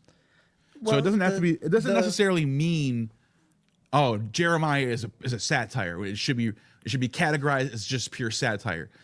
But the thing is that the word pure satire is doing so much lifting that it doesn't need to, because it's one of those. It's a straw man of what I'm saying. You know what I mean? Yeah. I'm saying is that if you identify there is satire, there's all of these scholars who have built methodologies for how to navigate the things, the puns and all of that, right? And this stuff is intuitive to you if what is being hermeneutically analyzed is in your time and place, like that song by Sabrina Carpenter. Where she says, I spent a fortune on the wax floors. Mm-hmm. We can get a little reckless because it's insured. Right? Right? You know what she's talking about, Johnny? You know what she's trying to say? She said, I spent a fortune on the wax floors. Yeah. We can get a little reckless because it's insured. What she's saying is, I am on preventative contraception. We can have unprotected intercourse. I prepared for this by going to the salon and waxing the area. Yeah. That is being. Well, I'm saying get what I'm saying, but if you are reading something like Jeremiah, right, and you can just read through the translation and go, oh, okay, okay, but you can read something here that says there's a joke here. You're missing the joke, and I'm trying to simply provide your audience with resources here where you can go to and find this methodology, and I'm also trying to recoup the importance of methodology and theory within philology and all of this stuff here, because without the framework that this structure and stuff, without this framework, you're just into whatever I think applies, and it's like get the fuck out of here. Like, what are you doing, dude? Right? You're doing this post-structural stuff, that's fun, right? Like, do you want to keep reading about Jeremiah? No, I was gonna say let's read the super chat right here. Sorry, okay. No, you're good, dude. I'm going. What you said made a lot of sense. I'm diatribing. And what you said made a lot of sense, dude. Yes, I'm saying that By the way, Neil, the only way to get him to stop is to interrupt him. Yes. Yes. I'm the same way. Okay, so Neil, I want to just show you. You're the same way because you're also a cynic, and the cynic were the diatribers in the agora, right? They were the ones on the soapbox going and going and going and going and going. Yeah. And the art of the cynic, the art of the diatribe, is how long can you go, right? How long can you go, right? Have you ever heard of the shaggy dog story?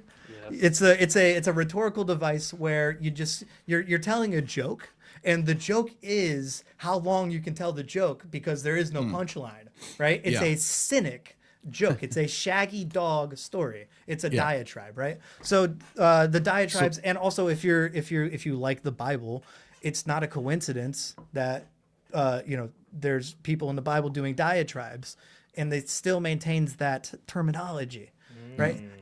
If you understand it within the context of the cynic and the behold Plato's human, performance art with the naked chicken, right? If you don't know that that's what is happening, there's a behold Plato's fucking human, and it's a naked chicken that is being preached to you. You know what I mean? If you don't know that, you're screwed, or you're missing the context. You're missing it. Yeah. Right before your eyes, because you don't have ears to hear. So what I'm trying to do is, like, I'm get giving it. your audience ears to hear. I think we get it. No, I double diatribe. Sorry, what- I double dipped. Smill still with 10. Thank you for the $10. Says, what do you think about the old theory that the Basilidians used the pun 15th year of Tiberius to put the Epiphany on the 15th of Tybe? I love That the is an interesting. I think someone brought this to my attention one time, and I forgot about it because what they're okay. So if anyone's wondering what the hell is he even talking about, this goes back to the oldest. People want to know who's the first person to ever postulate the birthday of Jesus. Was December 25th? Was it January 6th? Which one is it? And the 15th of Tybe, or the 11th of Tybe, actually translates to January 6th. And the 15th of Tybe was another date that was postulated by the Basilidians, which would have been January 10th or 11th or something. Whatever, a couple days later. And so some people thought there was some sort of typo or pun because the 15th year of Tiberius is the year that Jesus was born, I think. 15th year of... No, I'm sorry. 15th year of Tiberius is when Jesus was crucified, I think. Yes. So there might be something going on with the crucifixion being somehow being like put stacked up against his birth, which is an interesting theory. I don't know what to do with it because it does sound weird. 15th of Tybe, 15th year of Tiberius, like they do sound similar. But the source he's talking about is Clement of Alexandria, Year he was baptized. who is the first person to ever mention anyone celebrating the Epiphany of Christ, and he says that they do it on the night of January 5th, doing liturgies, and then on the morning of January 6th, they do this celebration of the Epiphany, which is interesting because we have a similar Dionysian festival called the Theodosia, mentioned by Pliny the Elder, who also says on the night of January 5th, they celebrate the Epiphany of Dionysus. So what's going on here? Who knows? So one of the things that I think is, interesting that people who exercise, let's say chaos magic, where they understand that there's traps and snares built into things like gematria, but there's also things that are perfectly valid within gematria, right? Because there's puns that are maintained in the numerology and the sub understanding of the gematria, right? So there's puns in the gematria that aren't obvious to the immediate reader who isn't who doesn't have that access, that other layer to the onion. And if they're translating, say, in the Greek, and they don't have that understanding of the layer of the onion of the pun in the gematria, there's layers of humor and context and puns that aren't being established. So, one of the interesting things about satire is that people who are, let's say, conspiracy theorists, tend to also be satirists, like some of the best, like your boy Kurt, really, really, absolutely fucking funny guy, brilliant satirist, also batshit fucking crazy, but like the connections that he's capable of making, they're there because it's the same mindset as the creator, right?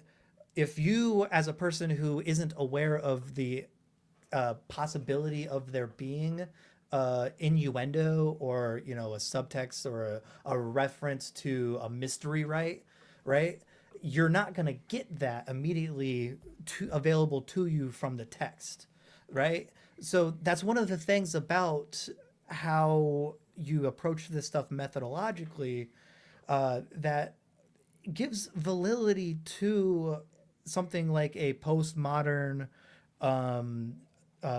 reader-based interpretive hermeneutics, where you go like, to me, right, it means this. Like, I recognize a pun here that the dictionary isn't getting. So what can I do with this pun? How can I, navigate and dive deep, right?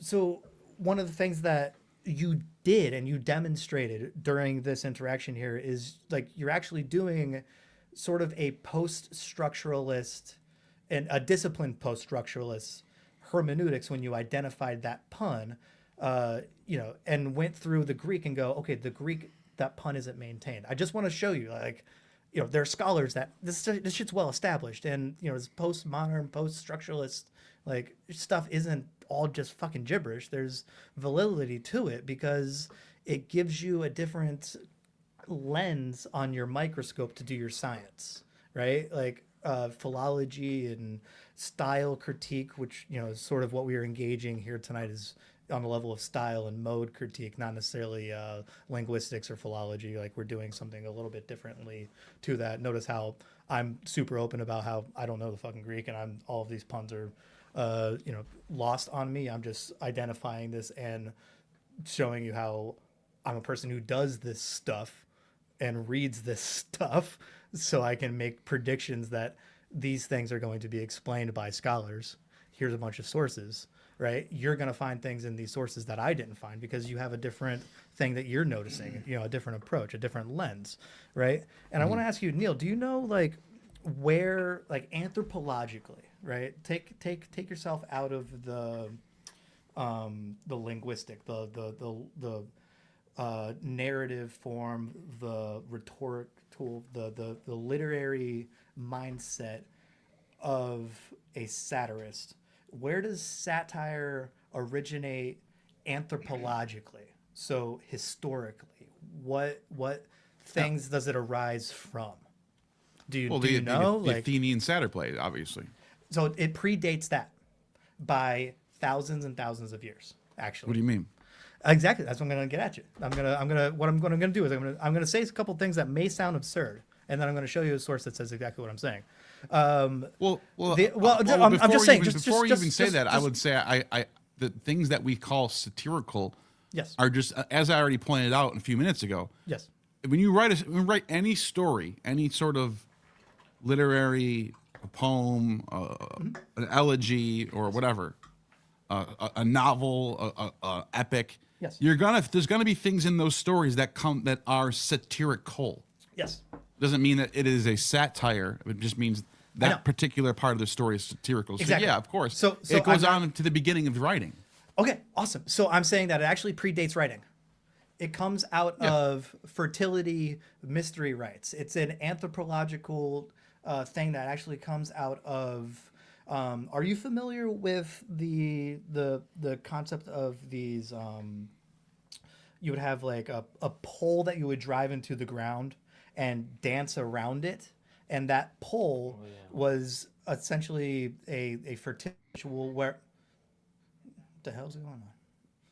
Nothing happened. Okay, sorry. Yeah, no stuff. It happened in my ear. It didn't happen in yours. My bad. No, it's fine. It's fine. I'm glitching out. Anyway, so there were these mystery rites, these fertility rites, where you would have a pole. It can be a stone. It can be a tree. It can be a log. It can be anything, any sort of pole that you drive into the ground, and you dance around it with a certain rhythm. And the symbology of this was that your rhythm was driving the pole into Mother Earth. It was the rhythm of the dancing that the stone or the phallic structure that you're dancing around was driving into the ground, right? And it was the fertility rite of that the original fertility rite, the anthropological,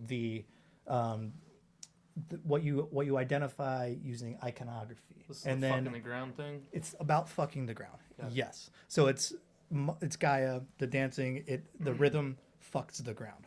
Now, what would happen in these fertility rituals is that everybody that was within the proximity would give an offering to the community, right? Your offering was dancing. There was fertility rituals. You would bring your cattle, if you had cattle, for mating or for birthing, depending on the time and all of that, right?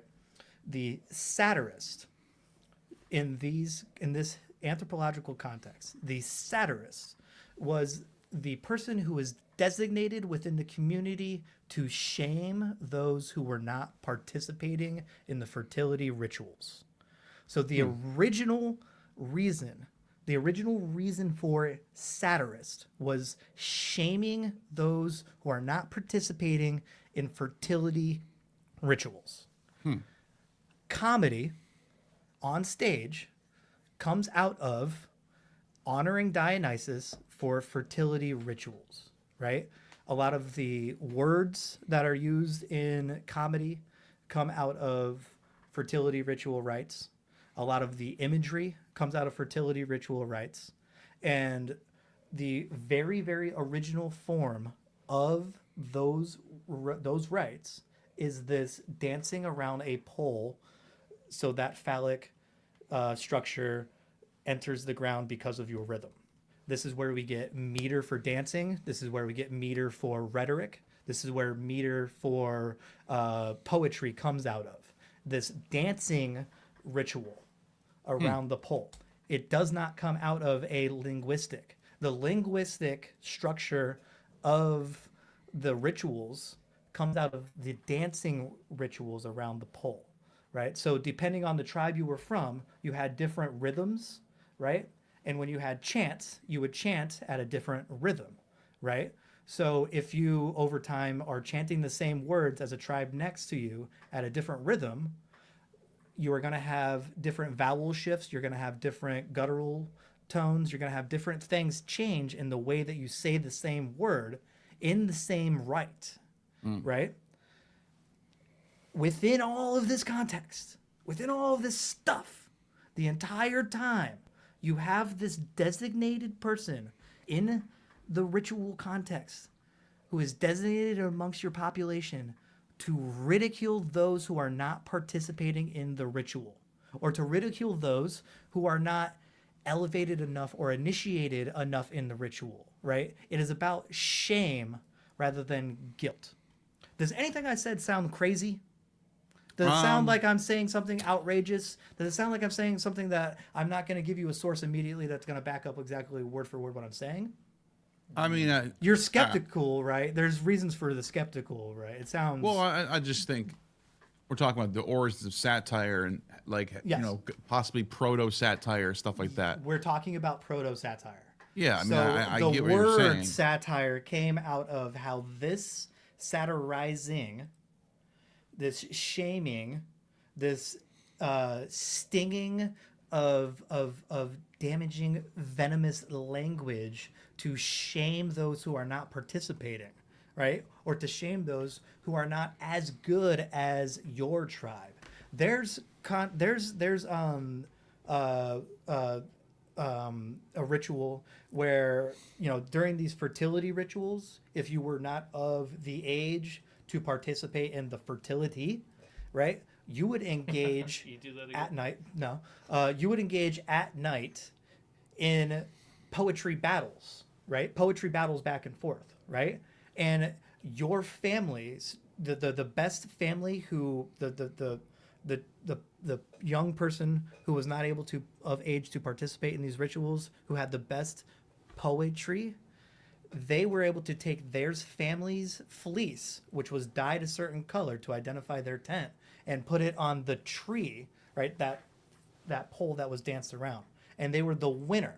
So that was how you designated who the satirist was. They were the best poet. Yeah, but they didn't call them satirists, though. So they were the stingers. They were the venom words. So there's Proto-Indo-European stuff happening with the way that the word satire turns into satura, satire, satyr, and all of this, and where it comes from. Wait, so you think the word satire is yes, and I'm going to prove for the word satyr? Yes, because it comes from the Greek to satirize, which was to sting. It was. I thought the word that just means like plural or like Neil, mixing. what I'm trying to do is because to avoid the word. I'm trying to avoid the word gadfly. My understanding is satire is a mixture of comedy and drama. Yes. So you're mixing, you're blending. It comes before that in an anthropological, right? So what I'm taking is, that modal lens of literature and stagecraft, and I'm expanding it by several thousand years by saying there's this ritual rite where a person was designated as the ritualistic shamer, and that shamer was awarded that right by being the best poet in their mixing fertility tribe, right? So where do you find so you're saying they were called the satirists? Yes. I'm going to give you a source. It's called "The Power of Satire" by Robert C. Eliot. Scobie Wan, if you would like to bring it up, Scobie. Oh God, bring it up, God. Bring up the source, not that one. Sorry, the Power of Satire. It's this one up here. That one there. Yeah. Okay. That one. Oh no, you gotta log back in. Oh no, Scobie Wan, log back in. I just did all of that preamble. Gotta borrow the book again. Let's borrow the book. Are we doing it live? What? Can you see us borrowing the book? No, not yet. Well, you got logged out? Yeah, we got logged out. Sorry, I preambled too long. I diatribed too long. When you're married to a librarian, you don't have to worry about. Yeah, we have access to actual physical books, which is super cool, and we don't have to do all this digital bullshit with the ones and zeros. One of the things that's really interesting. So, while you're pulling that up, sorry, I was trying to let's pull up the etymology of the word satire real quick. Yes, I'm just going to... Satire etymology. Yeah, it's this one up here. The Power of Satire. That one. Got it. You got Satire etymology. So let's do... Yes. So Neil, I'm giving you access to some critical scholarship. Should we use the Wiktionary, I think? Do whatever. So it's going to say what I basically what I said, where it has a sort of triple etymology. Here's the word satire, right? Yep. Hold up. It goes back to saturo, satir, right? Satir drama. Yep. And then uncountable. So literary device of writing which principally ridicules its subject, often intended as a means of provoking. So this is what you're talking about? Yeah. So what I'm saying is that this provoking aspect of satire, this identifiable characteristic that comes from the provoking, it has an anthropological it's an anthropological phenomenon that we can date back at least from the source that I'm going to give you, probably about 6,000 years. It's right here. Satire deflates and debases. It is an art which topples greatness, undermines pretension, and punishes pride by revealing the low and the pretensionary high. Yeah. The filth and the pure, the folly and the reason. Sorry, Neil, you're on Wikipedia. Can you take a look at the sources and see if it cites Robert C. Eliot, The Power of Satire? Because we're going to pull that up, and I just want to see if it's on Wikipedia. Like, if you go through this process and you go through Wikipedia, does it direct you to Robert C. Eliot's book? I don't know. I don't know where I would find that. Interesting. But, I don't use Wikipedia. But here's a related term. Oh, check out to satirize. Yeah, the satirist and to satirize. Yeah. Well, what does it say about satirize? Just out of curiosity, what does it say about satirize versus satire? It's to mock. Okay. Does it come out of anything from Greek? Because the source I'm going to give argues that it comes from there's an etymology. The Greeks did not have the genre of satire. They didn't have satire as a noun. They had to satirize. Well, the Greek is saturos. The Greek is saturos right here. Yeah, so the Greek... So etymology unknown, possibly loaned from pre-Greek substrate, Illyrian, interpreted as deos. What? That's the word for sky. What? Yes. Why would that be saturos, though? I think there's something. It comes from some sort of error here. Well, anyways, right here it says with Saturn. A satyr. Obviously, we know what that is. Yep. A lewd person. Yep. A type of play. So that's the chorus. One thing I want to say about the chorus is that very obviously the disciples, the 12 of them, are Jesus's chorus. So as a play, as a stage play, if you were gonna look and you go, where's the chorus? You go, oh, the fucking disciples. They're all the chorus, right? So I'm actually just shocked at what's going on here with this possibly related to Illyrian deodai. Yeah, I'm not a linguist. So what does that mean to you? Yeah, what is? I'm sorry. What is it? What's so? Yeah. That's actually interesting. What's throwing Well, off? if I'm reading what do this you get? correctly, they're saying that the word satyr is related to the word for sky. Yeah, it comes from Saturn. Yeah, but why? I don't know where they're getting. Why they need to explain that a little more. The book I'm gonna cite actually sort of gives you some of the mystery rites and the rituals and stuff behind it. So maybe there's an answer in that book. That you can dig a little bit deeper. But I'll give you an actual source that lots of people cite. I was gonna jump to conclusions and say that Saturn's. I pretty, had a business mean once. or It was a rude jump or to whatever. conclusions mat. Yeah. It was Okay. it was a mat that had all sorts of conclusions, and you would stand in the front, and the conclusion that you want, you would jump There we go. to. Yeah. That's an Office Space reference, guys. Yeah, it's 30 Sorry, what years did you old. find? You find anything interesting? What do you Well, got? no, I mean I'm just looking at the Sure. just the different words that's used for satire. Yeah. Derived terms, and satiress, satirism, satir-like, Yeah. satirizing. Yeah. So Satirical. basically, the source that I have is going to make the argument, and it's obviously I'm not a linguist, so I don't have that capability, but I can repeat it and tell you, hey, take a look at what they do, take a look at the footnotes, follow them for yourself. What they say is that the Greeks did not have a noun for satire. They had the adjective to satirize, which was basically to sting, to have venomous language. It was associated with the gadfly, those things, right? And the source, Scobie Wan's going to pull up here. It's The Power of Satire, Magic, Art, Ritual, and Art.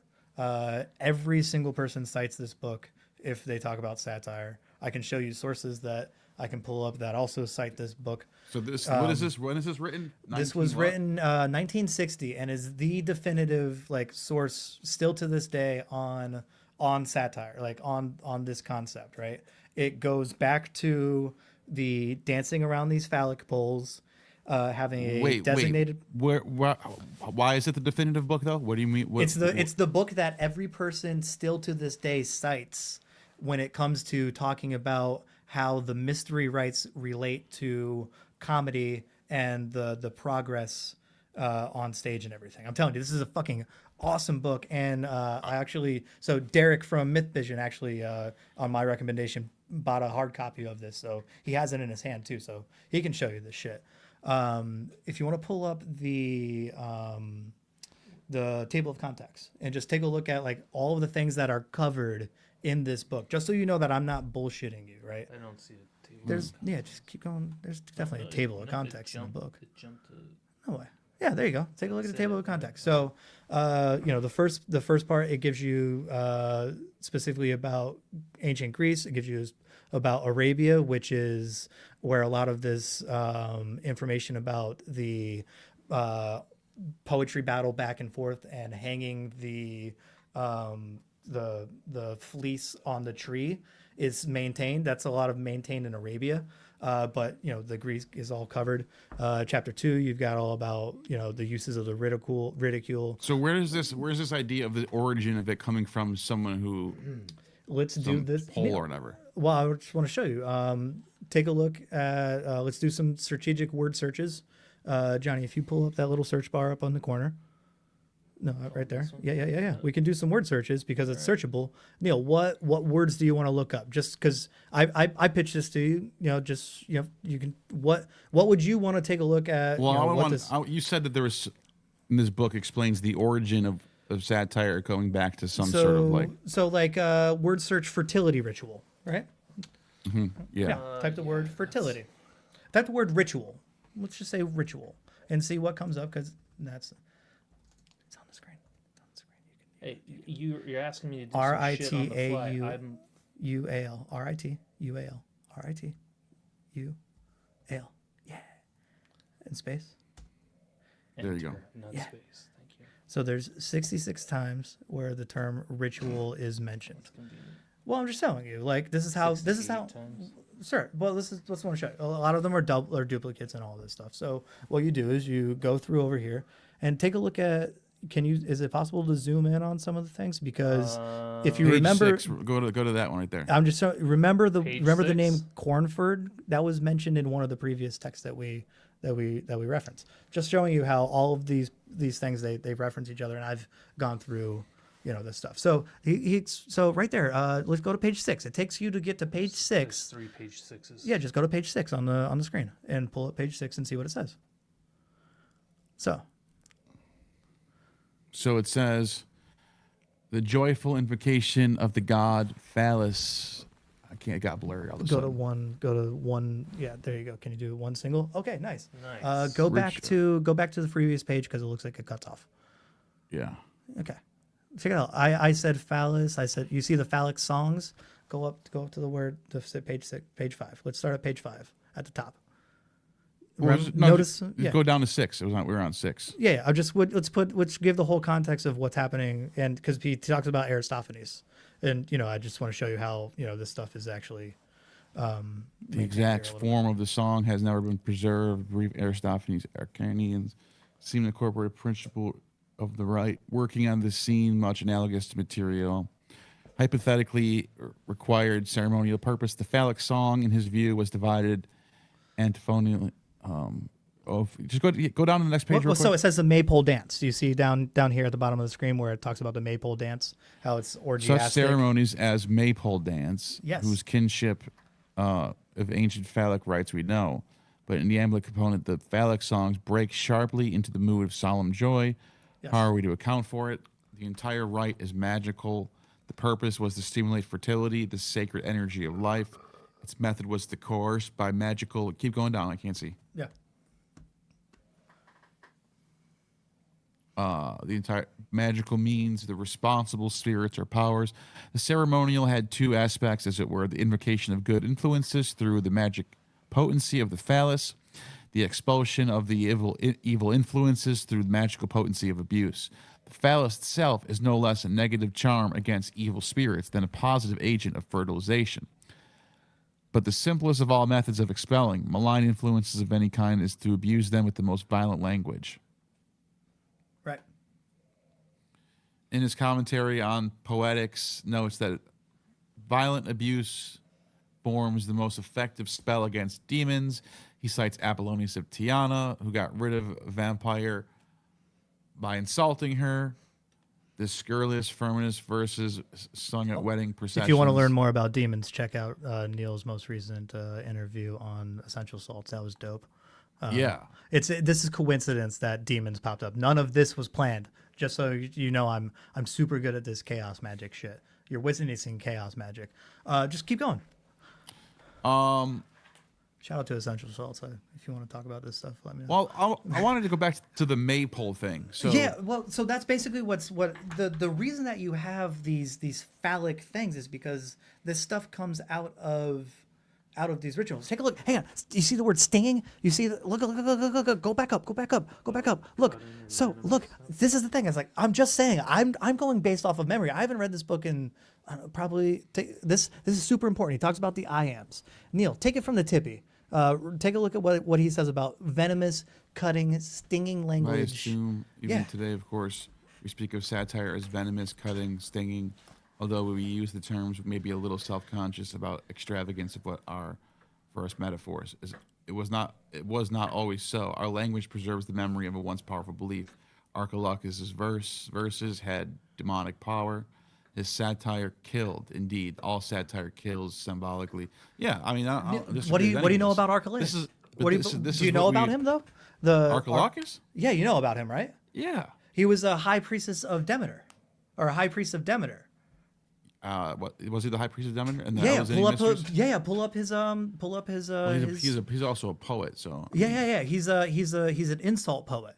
So he brought insult poetry from these mystery rites where he was a high priest. His family, he was a high priest of Demeter, and he was supposed to marry a Greek queen, but something happened with the king where it didn't end up going through, and he wrote a satire that was so stinging and so venomous that the daughter and her sister and like the dude's entire family lineage killed themselves. Like that's what I'm saying is that this stuff comes out of this. Well, this goes back to what I said earlier.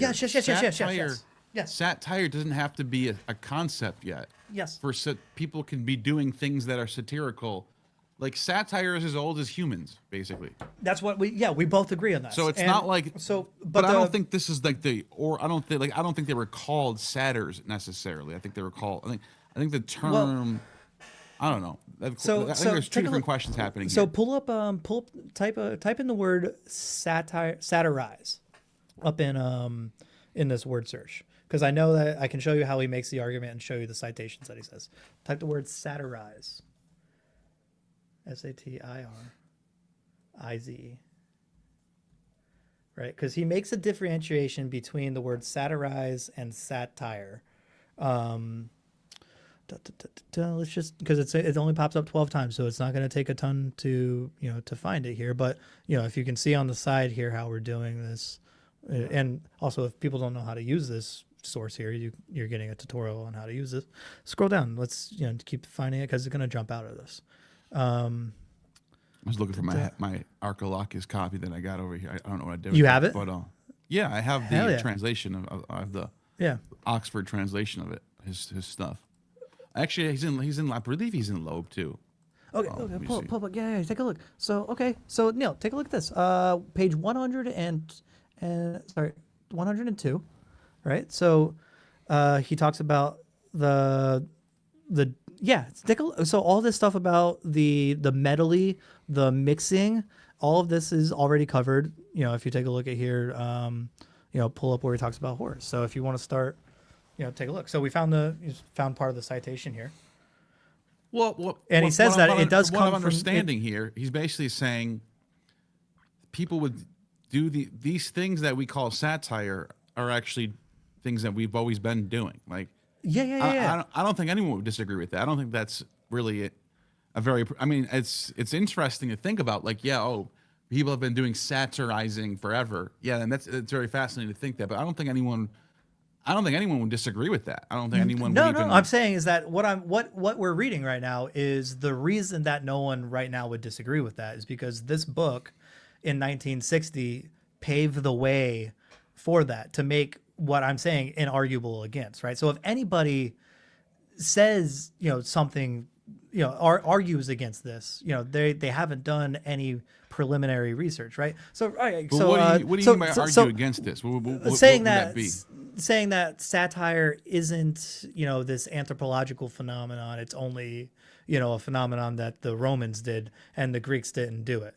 People make that argument still, and it's amateur. And also, I have a chip on my shoulder with Richard Carey, so fuck that guy.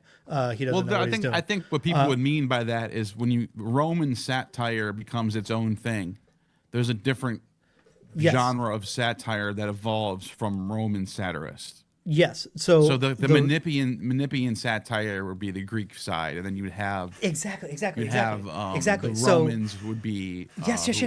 Awesome. Exactly. Different kinds of satire. Yeah. So what I'm trying to show you is that if you are analyzing Greek satire, right? So something that comes from Aristophanes versus something that comes from Horace, and you're using the same methodology and the same word, you're making a mistake, because the Greeks, their concept was to satirize and satirical, whereas the Romans had satire as a noun, right? And an adjective. They're different things, right? And the way that the structure of the language informs the mindset of the audience is important, right?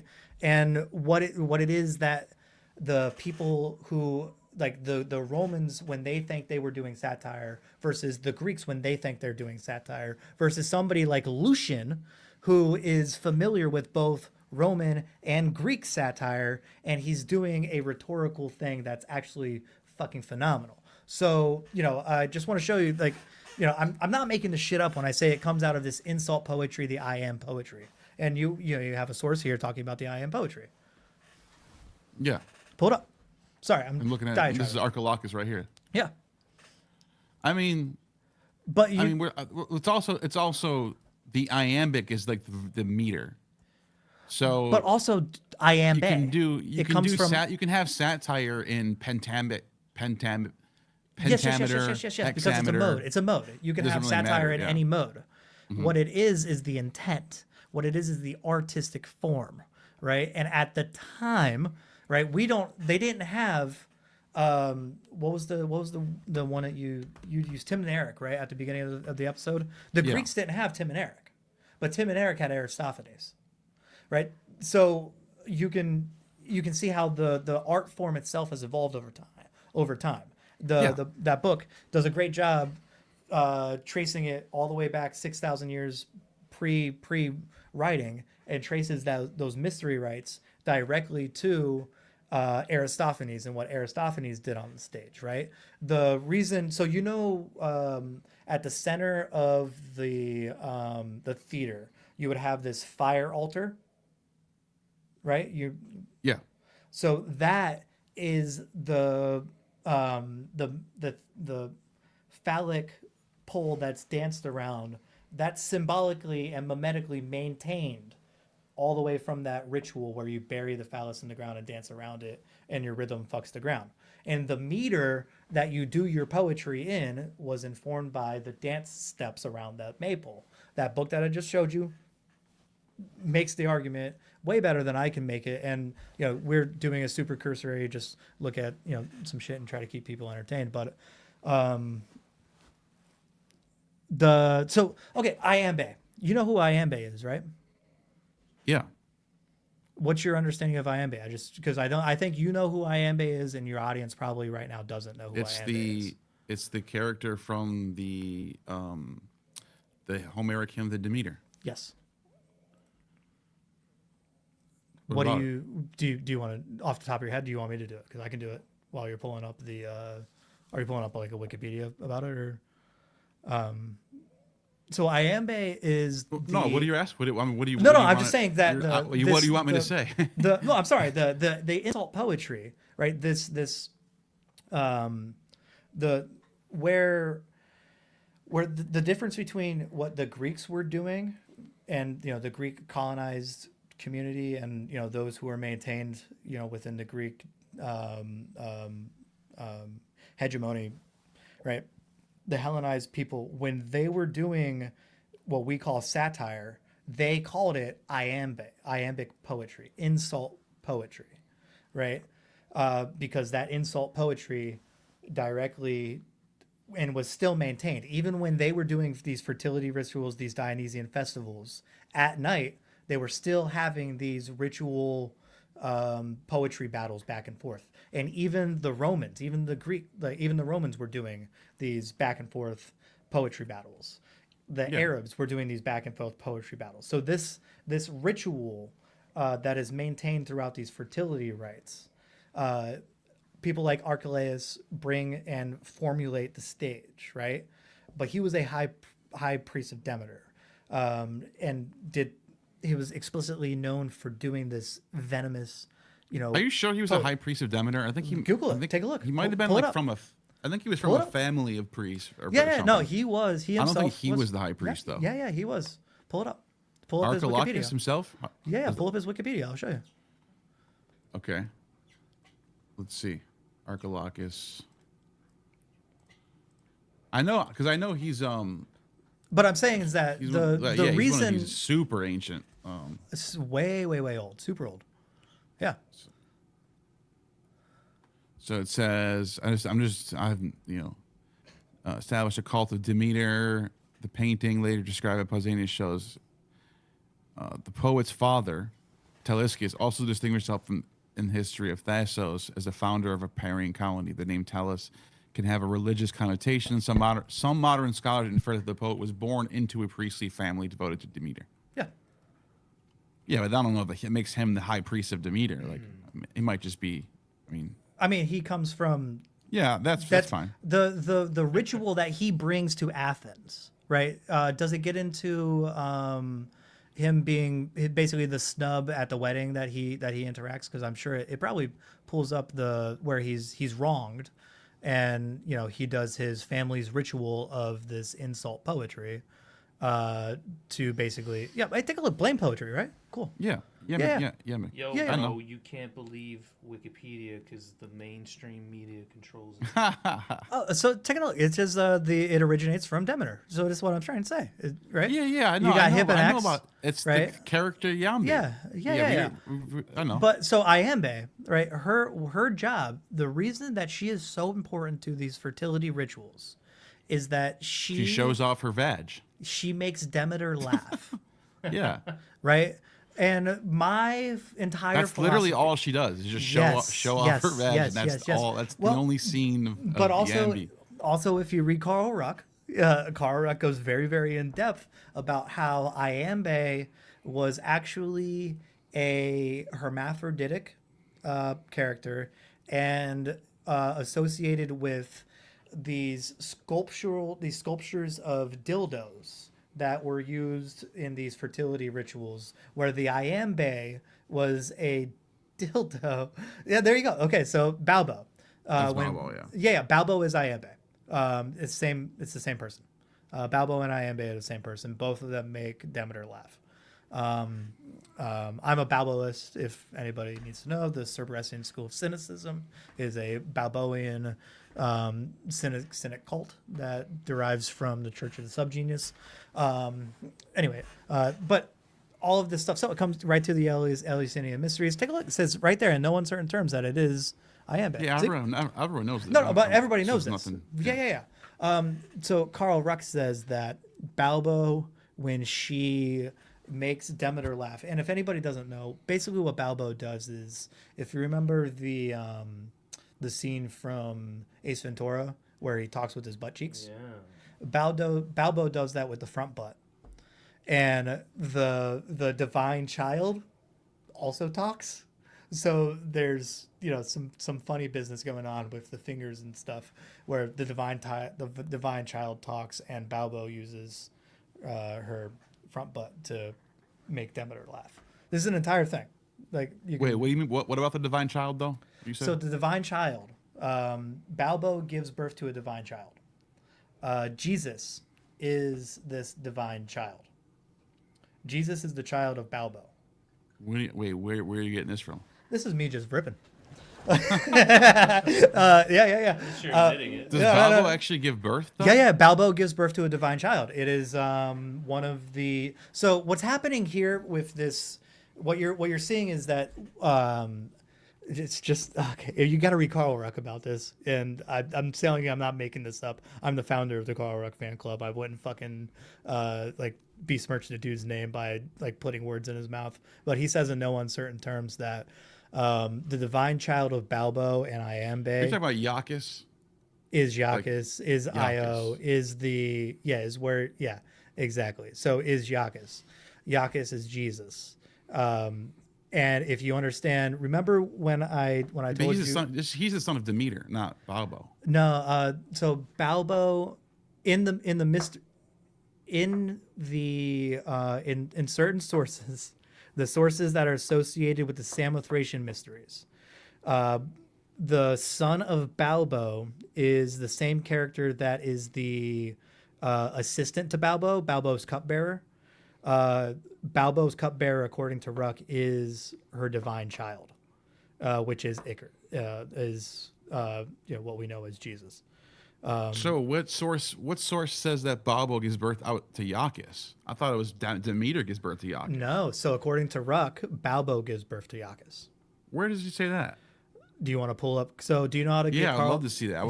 Do you know how to get Carl? Yeah. Do you know how to get Carl Ruck's bibliography? It's on the BU, Boston University. Just Google search Boston University, Carl Ruck. Iacchus was also involved in the Eleusinian myth, which showed the old woman Balbo. Okay, Yeah. Never mind. Oh, That's not the birth though. But It's exposing the genitals. Yeah. So I know about. I'm not saying that. according. So Balbo I'm saying isn't is that there. there's a different. Okay. Sorry. The miscommunication that's going on here is that you have two different mystery rites that are associated. And you have basically the same character in both, but they serve different meanings, right? Serve different purposes. So you have the Samothracian mysteries, which are very, very, very, very similar to the Eleusinian mysteries. The Balbo in the Samothracian mysteries, as best as I can articulate, according to Carl Ruck, gives birth to the divine child, right? In the Eleusinian mysteries, Balbo's divine child from the Samothracian mysteries becomes her assistant, right? Which is Demeter's son. So there's two different mystery rites going on. So my argument, what I would argue, is that Aristophanes is not maintaining the Eleusinian mysteries so much as he is maintaining the Samothracian mysteries and the Jesus cult. The people that wrote the Gospels were not influenced by the Eleusinian mysteries as much as they were influenced by the Samothracian mysteries. Paul goes to Samothrace. Paul, the boat that he's on is it flies the flag of Samothrace. Samothrace is important to the Jesus cult. The Eleusinian mysteries are their own thing, and they're closely related. The differences are what's important, and the differences between what you don't see in the Eleusinian mysteries and the Dionysus story, as well compared to the Samothracian. Yeah, but I don't think there's any sources that say Balbo gives birth to Iacchus. Well, so that's what I want to show you. Carl Ruck in no uncertain terms says this. Pull up. I would ask Carl Ruck, where'd you get that from? Yeah, no, I can show you. I can show you his. Are you sure he said that? Yeah, I've sent it to you. I sent you screenshots. You don't probably. This is years ago, dude. Yeah. But yeah, I'm saying I'm a founder of the Carl Ruck fan club. I don't have any reason to put words in the guy's mouth. So you can ask him and say, hey. Well, the reason why I'm pushing back on it is because the mystery is yes. Dionysus is born Yes. of Persephone. Yes. Iacchus is born of Demeter. The mother and the child both give birth to Dionysus. Yes. Balbo, I don't know where Balbo would fit in with this. I don't. Balbo's Because like it's just a minor character. Yeah. No, you know? because Carl Ruck explains this. It's because it's a Hecatean ritual where time. You also have this mother, maiden, crone, where all three of them are simultaneously pregnant. The pregnancy goes through the entire each of the stages of Yeah, but who's mother, the maiden, crone? crone. Who would the crone be? So it depends on the mystery rite that you're discussing. Carl Ruck talks a lot about this. So depending on the mystery rite, the crone changes, and also sometimes the mother and the maiden change, right? So the crone is Balbo, right? The crone is Balbo in certain mystery rites. The old woman, you have the maiden, which is Demeter, and then you have the mother, and then you have the crone, which is Balbo. And the same divine child goes through all three of those because of these Hecatean rituals. Time doesn't operate the same, right? It's simultaneously past, present, and future. So you have the past, pregnant, maiden, Demeter. You have the mother, which is also pregnant, and you have the crone. This crone character, this is where you get this snake eating its own tail, sort of a triad thing. I'm telling you, I'm not making this shit up, dude. I'm not saying you are. I would just like to see it. Yeah. That's what I'm trying to Like get. my brothers. When you say something like, I know. Balbo gives birth to the divine child. Yes. You got to show that. That's what I'm trying to show you is that I can show you.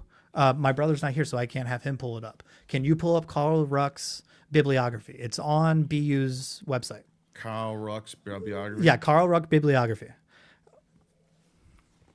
And the PDFs are Boston pretty available. University website. Yeah, you can. I can show you. It's. I'll show you the one that it is because I have it on my phone. I can't send it to my brother and have him pull it up.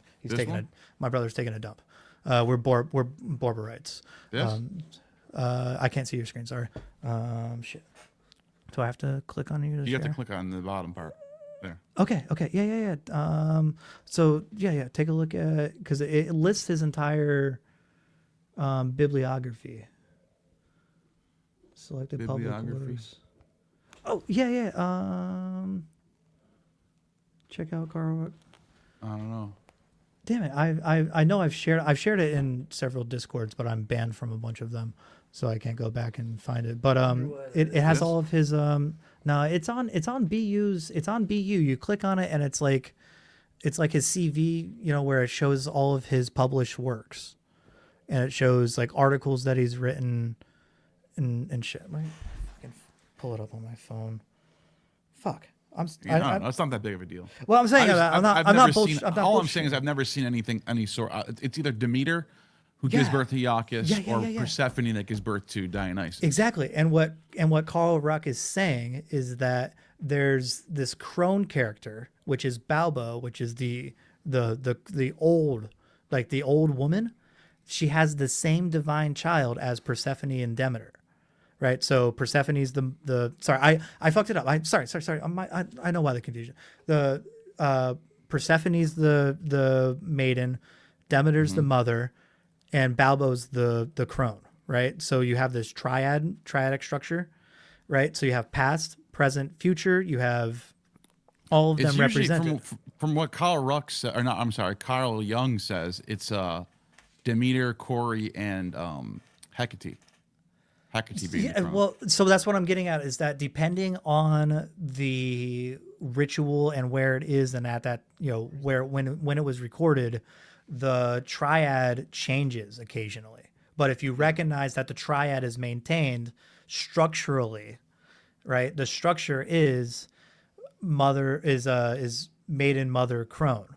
The crone in this Demeter fertility ritual that you see in Samothrace and Eleusinian mysteries and such, you have the crone character sometimes represented as Balbo, and Balbo is where also though? That's pregnant. what I'm asking. Where do you see that? It's in Carl Ruck, dude. I'm sorry, man. I wasn't. All right. I know. I wasn't. We can find it later. I know.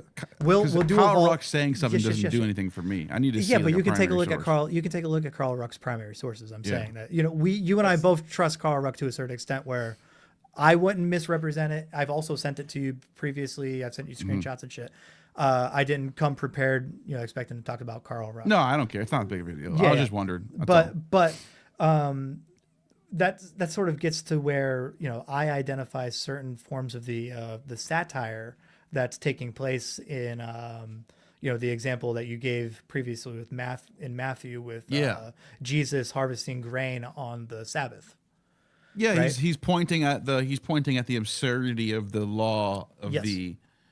Yeah, I agree. I think satire as a way of telling a story is just as old as stories itself. I mean, yes. So what I want to show you, right? One of the things that I want to try to explain is within Matthew, this scene with the harvesting of the it's not in the Samothrace Mysteries books. No? Okay. It's in one of his it's in a different article. Okay. I have it on my phone. I'm sorry. So the harvesting of the grain on the Sabbath, right? That was an affront. That was forbidden within Jewish context by the Pharisees, right? Yeah. It was also recognized as an affront to the Roman cereal god. What's her name? Cereal. It's Demeter. Ceres. Roman. No, Roman. The Greek is Demeter. Ceres. Yeah. So the Greek is Ceres, right? So the Romans had a law in place where if you disturbed a farmer's wheat crop, it was recognized as an affront to the cereal god and punishable by crucifixion. Yeah. Okay. Now here's the satire. You have. Do you have a source for that? That's true. Actually, let me show you. Your boy. Yeah. I'll give you the source. The reason I know about this. What's that? Illegally picking grain would be Your boy by crucifixion. Hang on, Your boy Really? Portable Orange in his video, he actually cites the source. It's the exact same source. Your boy Portable Orange had a video about this, and it's like blasted right on the screen, right next to his massive red fro. But if you want to, just I'm giving you another source, that another person that cites the source about this. So I'm not bullshitting you. Yeah, punishable by crucifixion, it says? Yeah. It was punishable by crucifixion in Rome, and it was recognized as an affront to the cereal god, which is their equivalence of Demeter. Where did he get that from? He cites the sources right on the screen on his video, dude. Let's find it. What's the Fuck, man, what's the it's name of his 2.5 video? hours. Shit, man. I don't know who we're talking about. You remember Portable Orange? Fucking big orange fro. He doesn't have that many videos. He doesn't have too many videos, and it's on the screen. Yeah. The young kid? Yeah. Is it the one that yeah. says "Don't blindly trust the ancients, the gods of Rome"? No, you don't know which one. It might be the Gods of Rome. Because he does. Dude, fuck, man. I wish I prepared more. I gave all these fucking books, and I didn't prepare the video that I'm referencing now. Fuck. Because it might be the you could find a source that says picking grain illegally. Yeah. Is He puts it on the. Yeah, he punishable puts it by on the screen. crucifixion. That would be pretty crazy. It's pretty. Dude. It's on the screen. He's your boy. Text him. Fucking. I'm not making this shit up. I'll find it. I'm on a little bit of Starflower as What's his name? Portable Orange. But Anyway, I'm whatever. just I'll telling have you. to find it later. No. Well, but so, just can you grant me that? I know that. Oh, just- sure, fine. Okay, rhetorically, That's- for the sake of let's say trust there's me, I'll source get you a that- source. It's Portable Orange. It's on his fucking screen, right next to his fucking massive fro. It's right on his screen. He explains it in one of his videos. I'm not making this shit up. Our boy Portable Orange says that if you damaged a farmer's wheat crop, you would be crucified. Okay. The Pharisees, if you harvested wheat on the Sabbath, how was it punished?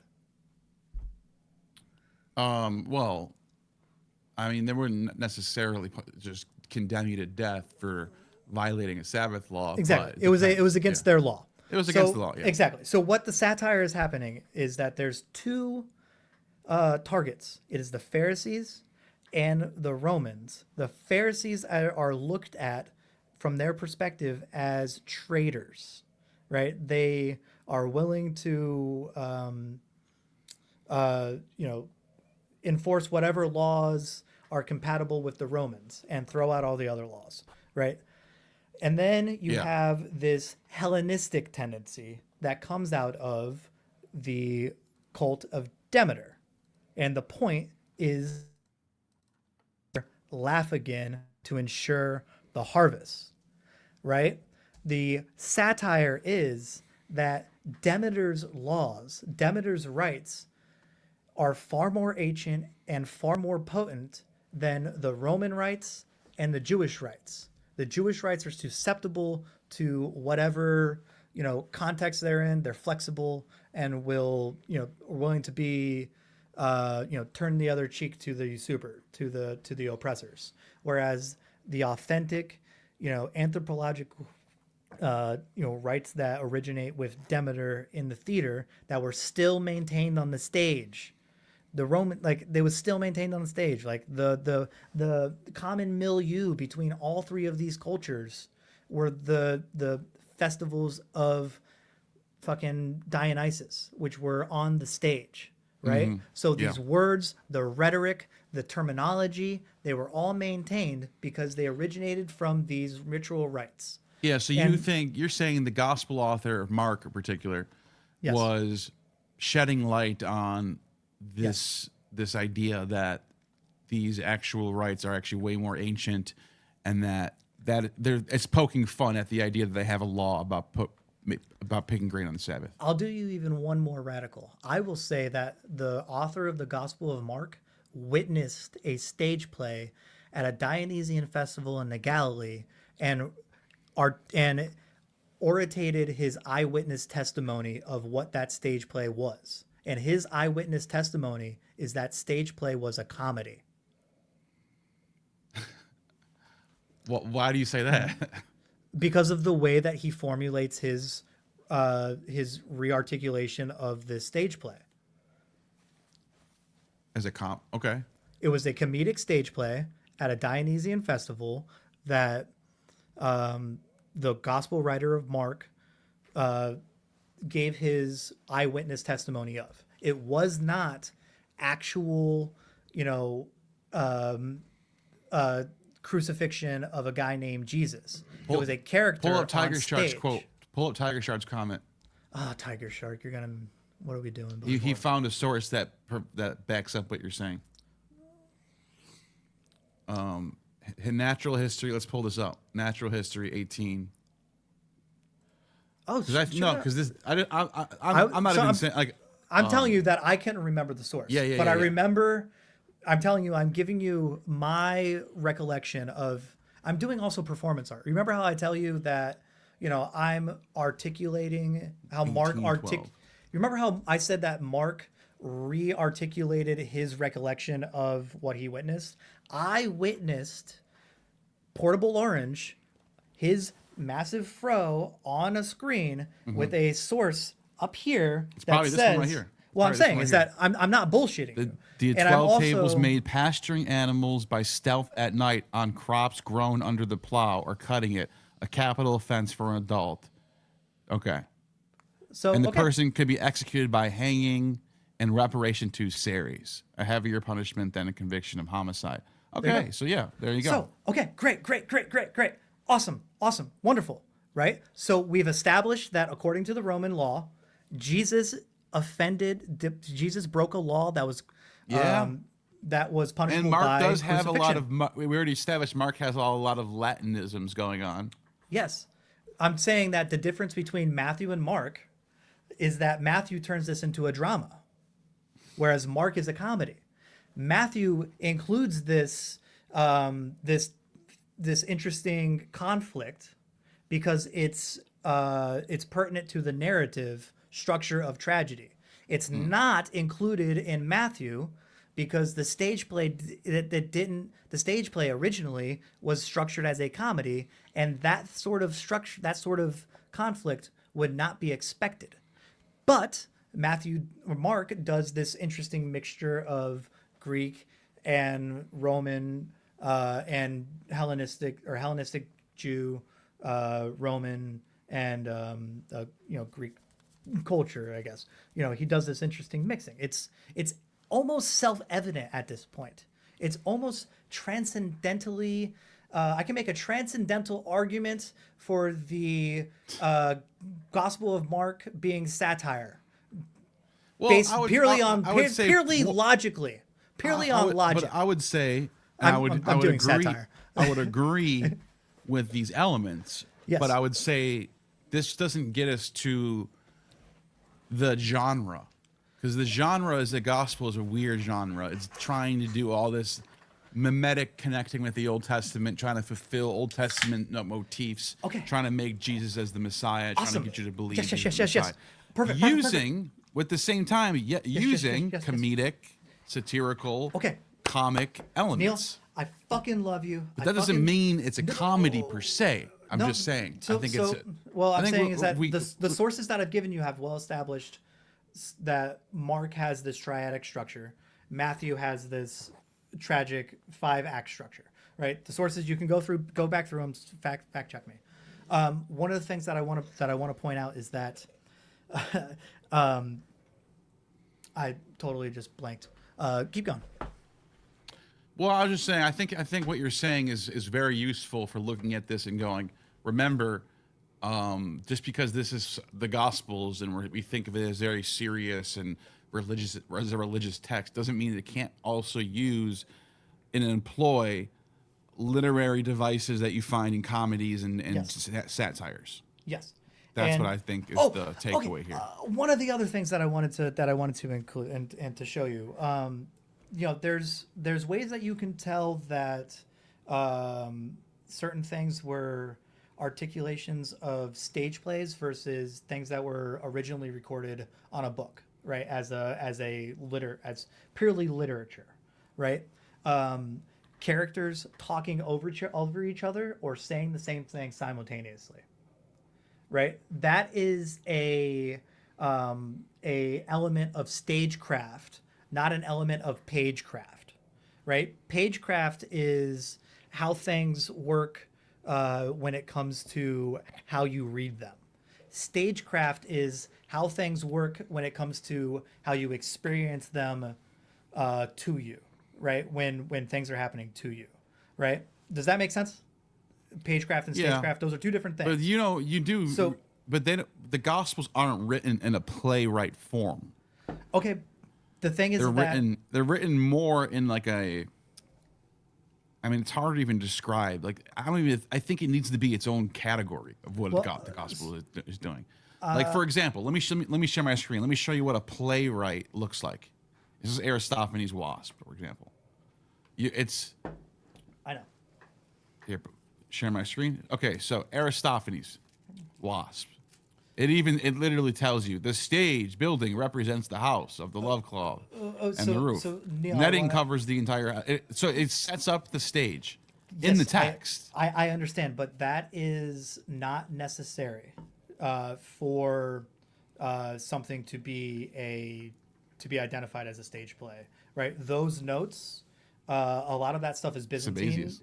A lot of that stuff is those are Byzantine ways of structuring the text. You know what's so funny about this? And I'm not trying to do that as a cop out. I'm just saying that Someone sent me a clip of Dan McClellan saying the reason why Jesus was so different than all these Greco-Roman gods is because it was such a game changer that he was associated with women and slaves. Look at this. Look at this footnote. Yep. Sabazius, a Phrygian god associated with Dionysus and popular with women and slaves. I'm wearing my Phrygian cap. I just think it's funny because someone sent me a clip of that, and I was like, they were like, does this guy have any clue who Dionysus is at all? Did you say Dan McClellan? I was like, no. Dan McClellan, the guy who got tricked by Danny Jones into admitting that he doesn't know Lucian. He doesn't know who Lucian is, dude. Yo. Oh my god! That's and then it's like, and then people are looking dude. asking this guy questions about ancient. Dude, it's disqualifying, man. It's like, why would you ask him anything then after dude, that? if you get tricked by Danny Jones into admitting that you don't, and then he's Lucian, like, what do you think about the Hilaria Festival? What does your opinion matter at that point? Does what Danny know he about went like Lucian this. though? Like, Dude, he went like this. He started it's going so onto bad, his dude. phone to look up what the Hilaria was. He didn't know what it fucking was. bad, dude. So, anyways, back to what we were saying. Plays Plays are usually written out, and it's very you pull up obvious it's a those? play. Is what I'm saying. That's not necessarily true. That's true with This that's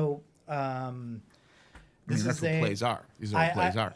I understand, but that structure of that convention was not established until the Byzantines, right? This was not. This is how these manuscripts go back to Alexandria and Athens. So most plays weren't actually written down; they were rehearsed, right? They were performed, and then you had the judges and stuff. If you won, then that stuff was written down, right? Maybe. And so I think I know what you mean. So the Byzantines are the ones who space them out more. Yes. And put the stage instructions. Yeah. No, those stage instructions go back to the oldest. They do. Not necessarily. I'm pretty sure they do. So stage instructions were often included by the way that the dialogue is structured, where you would say, "Oh, it's you," and then over there versus over here, right? And you establish which direction the actor is turning by the way that the words are formed. The structure and the stage instructions weren't established. You would have this is where a lot of like the puns. This is where the mimes, the pantomimes, like none of the pantomime stuff was written down. None of the mime stuff was written down. Let me give you another example. I think they were written down. Okay, you had child actors. Children couldn't read. These were slave children on stage. The instructions were given to them orally. Yeah, but right? I'm not talking about that. I'm talking about the preserved text that's passed down from generation. The reason why we still have Aristophanes is because it's been copied and copied and copied and copied. Yes. But it doesn't matter what the actor knew. That's beside the point. No, but what I'm saying is that there's Carl Ruck again too. Oxyrhynchus papyrus. They show. I just pulled it up. The Oxyrhynchus papyri is? It's the biggest. Here, I'll show you right now. Pull it up. This is the bigger than the Dead Sea Scrolls, bigger than the Nag Hammadi, the biggest ever find of any text ever is the Oxyrhynchus. Like most of scholarship for philology is on. You need to know Oxyrhynchus. Right. This is the most important thing, and this is what they found here. They found manuscripts of. Let me show you what I could find if I can find a list. And most of them look like this. They're like, you know, they're all beat up and look at this one even has like this one even has Euclid's Elements. It even has a geometry shown on here. Right. Yeah. This is super ancient, by the way. But the point I'm making is in the Oxyrhynchus list, we have is there a list on here? List of Oxyrhynchus papyri. Let's see if it has a list. Greek. Here we go. Plato's Republic, Phaedo, Gorgias, drama, Menander. See, so there's Sophocles, a satyr play. Right. What is the? But do we know what? We can look at them and we can read them and compare them to that's what the lobe is doing. Right. The lobe is translating off the oldest Greek copies. Yes, but I'm saying is that it is not necessary for ancient Greek and Roman plays to have stage instructions and dialogue differentiated the way that we are familiar with now, right? This you can ask other classicists. I'm not bullshitting you about this. You know what I mean? But it isn't okay. It's not necessary. Yeah, that's what I'm saying. Is that it was not necessary. If it was a stage play, like that's the giveaway. It had stage instructions, characters, choruses, things like that. That's how you know it's a stage play. But you have you have all of those things. It's not laid out because the Gospel of Mark. So the Gospel of Mark. What I'm saying is that the Gospel of Mark is an eyewitness recounting of a stage play, not a record of the written text of a stage play. Right? There's an element removed. We have a received text. Right? It is Mark, the witness of this play's articulation of what he witnessed, right? Yeah. That is what is maintained. That is what the gospel is. I agree that we do not have. So what could be a Q document? If there's people that are sensitive or maybe think that a Q document is appealing, right? The Q document was that stage play, was that original text, was that dialogue. Sophocles. Right? Yeah. Let's look this up. Let's look this one up right now. What we have is an eyewitness recounting of a stage play. Let's look this one up right now and see what it says. Okay, so this is from the Oxyrhynchus. Look at that's a big chunk. This is 200. This is this particular piece of papyrus is 2nd century CE. But it's based on a 5th century BC play. Yeah. Yeah. How's it? Is it laid out dialogue? Now watch this. Let me show you something. Right. I'm sorry. I don't want to be like. Yeah. I'm saying that you're show you showing, something. I'm familiar that this satyr play exists. I'm saying that structurally, I think it's called. Let's just look this up real quick. Lobe. Yeah. Where is lobe? What did I do with lobe? Did I lose you? I think I just lost my lobe. Oh no, it's right here. Okay. It did that to you during your searcher. Your Sophocles, fragments of known place. Here we go. Okay. And now you can read it, and it even says, like, there's parts where it says Oxyrhynchus says this, and then it says the other manuscript says this. Right. I'm trying to see if I can find one here. If I can see, here we go. All I see is your Wikipedia page. Okay, hold on a second. Oh, I'm on the wrong page. Okay, sorry. Yeah, no worries. Ready? Here it is. Sophocles. This is it, and you can see Papyri Oxyrhynchi. Right here. Sure. So it's actually using the Oxyrhynchus papyri to show you how this stage play was set up. Right. It says right here, there are 77 fragments of the papyrus. They're very small, blah, blah, blah, blah, blah, Cassandra. And then it opens up like, this is how the play's set up. This is just a fragment of it. Right. I mean, I don't know. Well, I get what you're saying. It doesn't have to have. So here's what I'm saying is that, Neil, you don't have to trust me. You can ask other classicists. You know classicists. And you can ask them, hey, this fucking crazy satirist Mandy Moorhall, who came with all these fucking books, says that it wasn't necessary for a stage play to maintain stage instructions in the text. Is that true? And they'll tell you yes, right? I'm not making this up, right? I have no reason to lie to you, dude. And I think I've come with sources showing you, like, I've read this. And the person that I got that explicit articulation from is Carl Ruck. And it's in a book that you have access to. It's the Samothrace Mystery book. The Dwarf Gods, the one that Amon cites, right? So, you can look at it. He says in no uncertain terms, it is not necessary for stage plays at this time to maintain stage instructions explicitly. That's a thing that it's not necessary. But you would not expect it. It's not even expected. If you find it's an anomaly. It helps expected. You. Well, let's not the word expected. I don't know. You don't expect to have it, but you should normally see it. Is what I'm saying for a stage play. Not necessarily, because the conventions that we know, those were mostly formulated during the Byzantines. Not I just showed you. Oxyrhynchus holds them up. Not all of the. That's not true. It's just that the stage plays are written with stage instructions on them. Not necessarily. Not all the time. I'm just saying. So we agree. We're saying the same thing. Yeah, not all the time. You have some that say that. Yeah. I have some that I have scholars that that. But the major playwrights, Sophocles, Aristophanes, Menander, those guys, those all have stage instructions. Right. So you couldn't link the Gospels with like Sophocles or Aristophanes. It would have to be a different category. Well, no, not necessarily. I can give you a scholar right now. I can give you a source right now that explicitly links the Gospel of Mark to Aristophanes if you want. No, I'm not saying there's not links to the thing. No, I'm saying that in no uncertain terms. Aristophanes is a specific genre of satire or comedy. Well, it's and the Gospels are something different. It's not the same genre. It's structurally the same. It's the structural. Yeah. The Gospel of Mark is structurally the same. As Sophocles? As a comedy, as Aristophanes comedies, which come out of the mystery rites. The Gospel of Mark is structurally the same as those.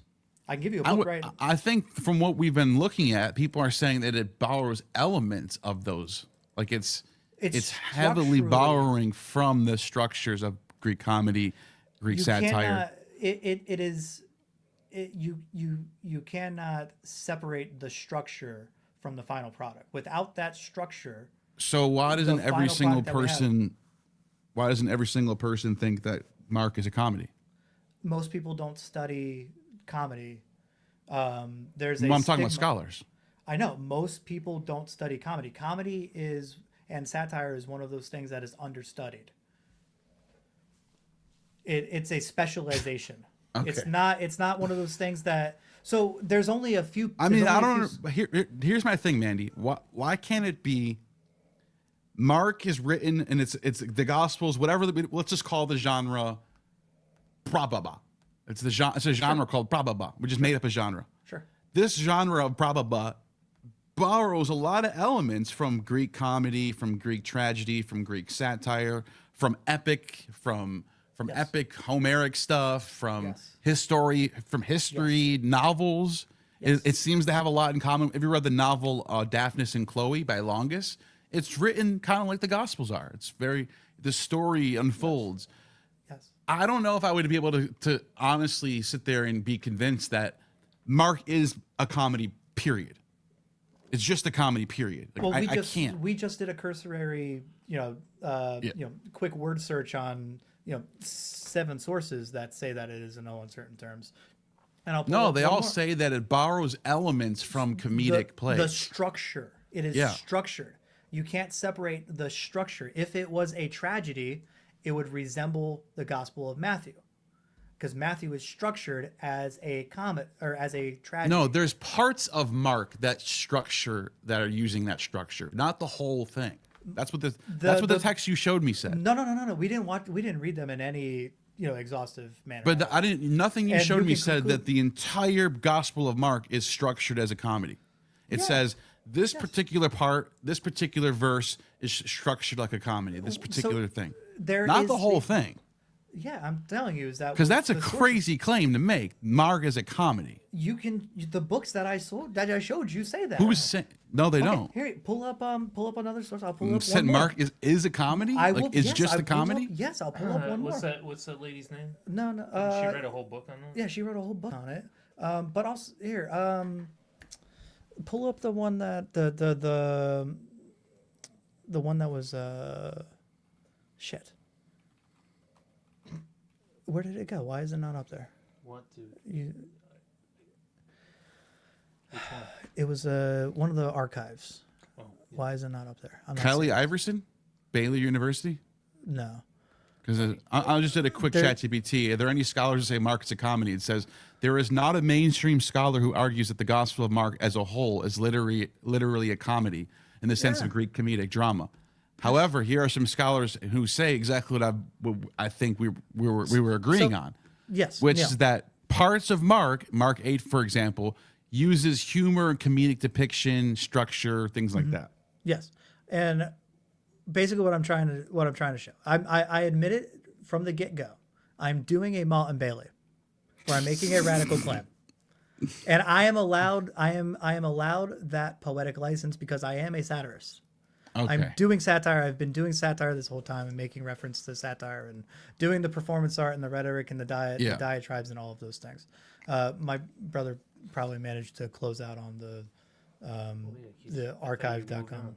No, but listen, But what I'm saying is that I'm not bullshitting you. There's people that say that this stuff is that Mark is a comedy. I agree with what they're and saying. Matthew They're saying, is I a agree- tragedy, and both of them are satire.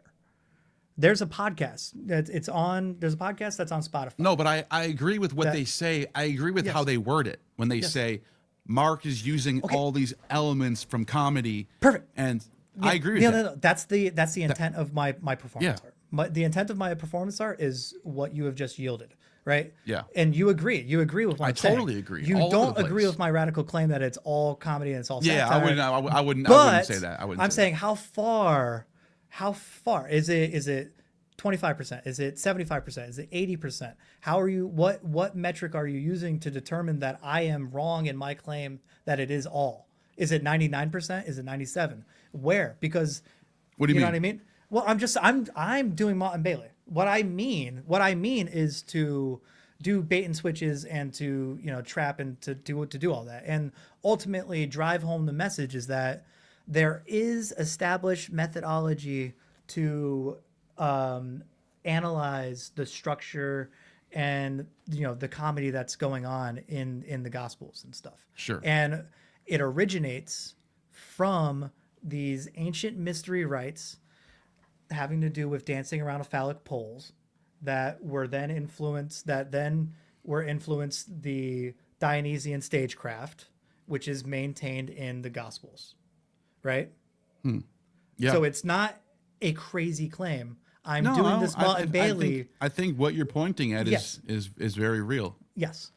Yeah. And I'm giving you some sources and your audience some sources to, go and to fact check it. You know what I mean? Yeah. And we didn't do anything even resembling a fact checking. You were asking me about somebody else's dissertation. I didn't write it. I read it and went, this says, and says a bunch of the stuff that I've been saying, right? Like, and you can go through this and read them for yourself. I'll send it to you. We can share them in the share all these sources that I put on the screen in the fucking the doobly doo or whatever. You know what I mean? Just trying to say is that ultimately the history of all hitherto existing societies is the history of y'all struggling to understand satire. All right. And the struggle to understand satire, you're stepping on a rake that you didn't even know that some satirist planted for you 2,000 years ago. Right. And it's smacking you in the face. And that's part of the joke is laying a rake that you're not going to notice and your audience isn't immediately going to notice. But it's funny when somebody steps on it and, you're in on the joke. That's what is meant by having ears to hear, is being in on the joke and like being part of these communities that recognize, the nuance of the humor that's taking place. You know what I mean? The direction of the humor. You know what I mean? I'm just trying to say is that what I'm saying isn't fucking crazy. I'm not a fucking crazy guy, just rambling out in this fucking street corner naked, saying, "Oh, fucking believe me," and rambling into a microphone, and not citing my fucking sources. My sources are valid. You can go through them, and Well, since the last thing before we end this, I just wanted to share, because you have Brekeke Coax on the screen. Yeah. And I was looking through, means, we were looking through Aristophanes, so I guess we might as well pull that verse up real quick. I think it's, it's not right. Coax. Coax. There it is. There's something really, really fun about Dionysus crossing the river. I don't know. Do you know? On Holy Pot Day is the first word that comes up. It just looks funny. On Holy Pot Day. Brekeke, Coax, children of the lake and stream, let's voice a cry. I think that's a pun. Let me see. Is the word yak, because yake means to cry, I think. Anyways, I don't see the yacht. No, never mind. It's not there. Coax, that once we sounded the Nicene son of Zeus. Look at that. Dios Dionyson. Because Dios is the genitive. This is like, it means of Zeus. That for some reason, Zeus, when it becomes genitive, the Z turns into a D. I have no idea why. It's something to do with the lettering. But it comes out as Dios Dionyson. Dios Dionyson. It's just very poetic the way it sounds. Yeah. But then it's translated as the Nicene son of Zeus, Dionysus, in the marshes. Hungover throng. When the hungover throng of revelers, and then it says, on Holy Pot Day. What is that? What's the Holy Pot Day, dude? Holy Pot Day. Is that the... Let's see. That is the sacred Kitroi. That's what that word is. So it's when they boil the grains. Oh. There you go. Yeah. There we go. Going back to that boiling of the grains again. Dude, okay. One of the things that I wanted to point out about this, the grains on the Sabbath is that anybody who's actually a Christian and knows the way that grains grow in that area is that there's a 6-week difference between when you harvest wheat and when you harvest barley. Do you know that? So the wheat harvest comes around Passover, and then there's a festival approximately 50 days after, which is the festival of the barley harvest.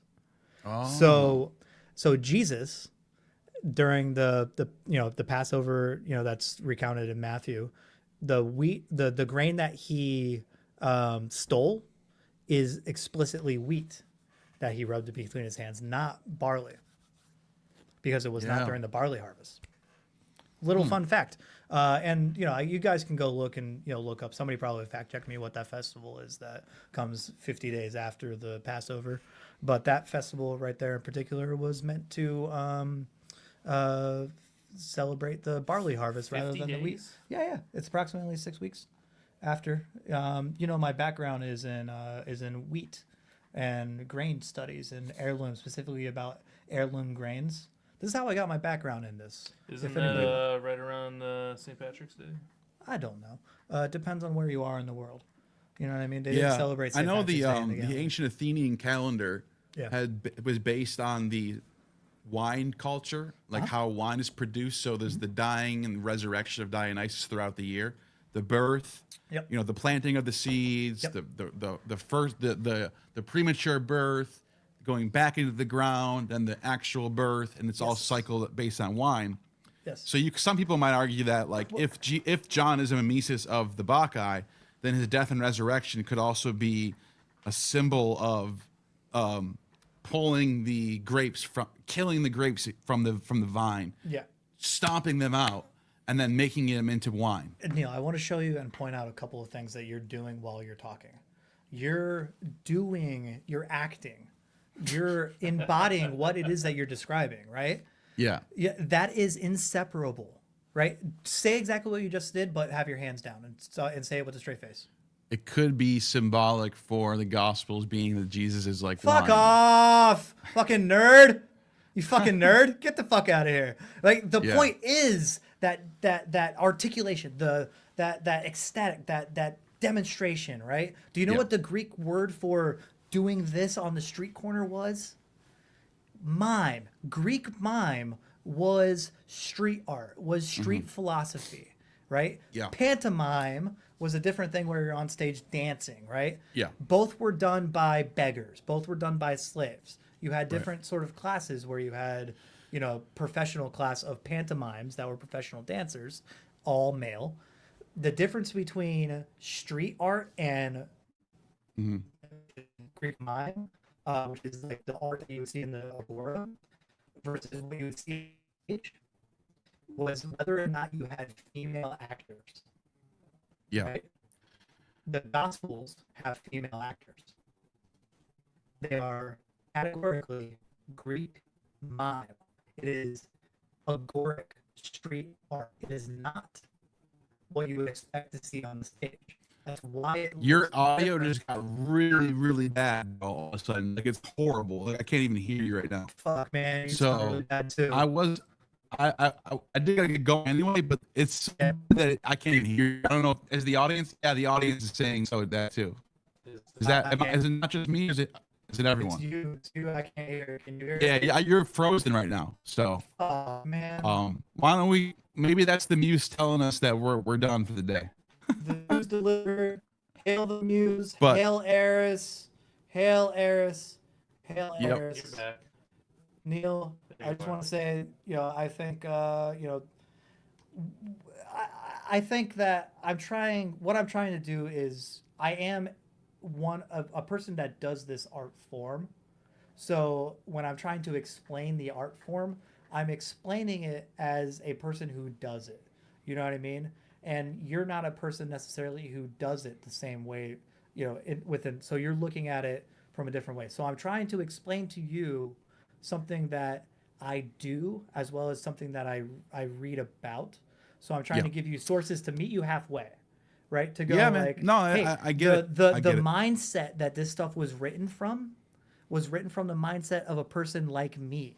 And it was also written from the mindset of a person like Friedrich Nietzsche. It was written from the mindset of a person like Aristophanes. It was written from the mindset of a person like Diogenes, right? That's a lot of different people right there.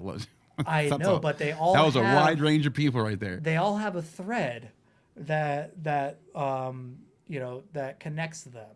You know what I mean? And Nietzsche and you know, the gadflies who were designated at these rituals 10,000 years ago, you know, in proto fucking Bronze Age, pre-Bronze Age, proto fucking the indigenous people of Athens, the indigenous people of Turkey, the indigenous people of the Caucasus, right? Satire is perfectly traceable from them all the way to you and I right now, immediately in front of you. So I myself am genealogically connected to what these people were doing back then. And, you know, most people will miss a lot of the jokes and a lot of the nuance of what I did tonight. But a lot of people who, you know, are practitioners of this ritual will appreciate it. You know what I mean? And I think maybe I gave you something to appreciate and to chew on and to maybe, you know, to add on. And also I want to just say that, you know, the people who have articulated this idea have done so from mostly Roman prov. And my goal is to clean up a lot of that Roman prov stench off of all of this stuff. You know what I mean? All right. Well, I enjoyed this. I hope everyone else did too. Did you have fun? And like I always say, you have just attained true gnosis. By the way, Scobie, you're the one who has to end it. So say hilarious. Hilarious. Thank you guys. Hand turkey. Oh, that. Oh, by the way, Scobie, what do you think about your? You made some pretty decent trades in fantasy. We're in Dynasty Fantasy League. Yeah, brother. How you feeling about your team now? I'm good, bro. I love it. All right, you guys talk about football. I'm gonna take a piss. Yeah, Mandy doesn't know shit. A little bit of gluten-free bread and circus for y'all to close it out. I had to piss while you were diatribing, so. No, but before you click that thing, who is it you traded for again? You traded for Kenneth We did a Gainwell. 3-way trade. Yeah. You got the Super Bowl MVP before he was the Super Bowl MVP. Before he was the Super Bowl MVP. That was pretty slick move there, dude. You can't fuck around with that. I saw it coming. And I'm a Patriots fan. I'm a Patriots fan, and I saw it coming. I was like, God damn it. They can't. And then you went and got. Well, but they can't. The Patriots couldn't block the left side, right? Or the right side. I can't remember. The right side. The rookie just couldn't keep it up. And that's just how it goes, man. And then you went out and got Derrick Henry. What was the trade? Let me see. Derrick Henry for a bunch of fucking trades. Oh, yeah. You pretty much unloaded all your late picks. Why would I? I mean... Wait, no, you got the late picks. Yes, I got That's all right. the late picks. So you got Henry, Goddard, and Murray, and a bunch of third, fourth, fifth, third picks. Actually, 2/3 ain't bad at all. No. And what did he get for that? First round? Yeah, he got a first round, yeah. That's a good deal. What? That puts you immediately in contention for this year. Like you have a good team. I agree. So I'm here to play, bro. I love it. It's fun. Yeah, man. Me too. Anyways. I dead ass. I don't care what the chat says. I know. I saw that. Everyone's like, bro, he needs to do this. He needs to do this. Like he's just playing, man. Let's just have fun. Nah, man. I don't know. I'm like you. I'm like, I'll make that trade. I want to win now. Not 2. I don't want to build a team 2 years from now. I made a trade in the middle of the fucking season for fucking Travis Lawrence. I know that was nuts. That was Trevor nuts. Lawrence. And then he turned out to be one of the best quarterbacks of the season. Literally one of the best. Yeah. I only know quarterbacks and tight ends. People need to stop doubting you, dude. That's what I think. Anyone outside of quarterbacks and tight ends, I don't know shit. Running backs, I don't know shit. But so you, by the way, you guys, way too much. no one needs to be. I don't if give you're, a fuck. we No, can stay in. Talk. Yeah. Why don't you just hit the live off though, so we can keep talking for a few minutes. Yeah. But it's fun. It's fun to have haters. By the way, I gotta love it. We don't get haters usually, so. No, but yeah. So you now have 3 good quarterbacks.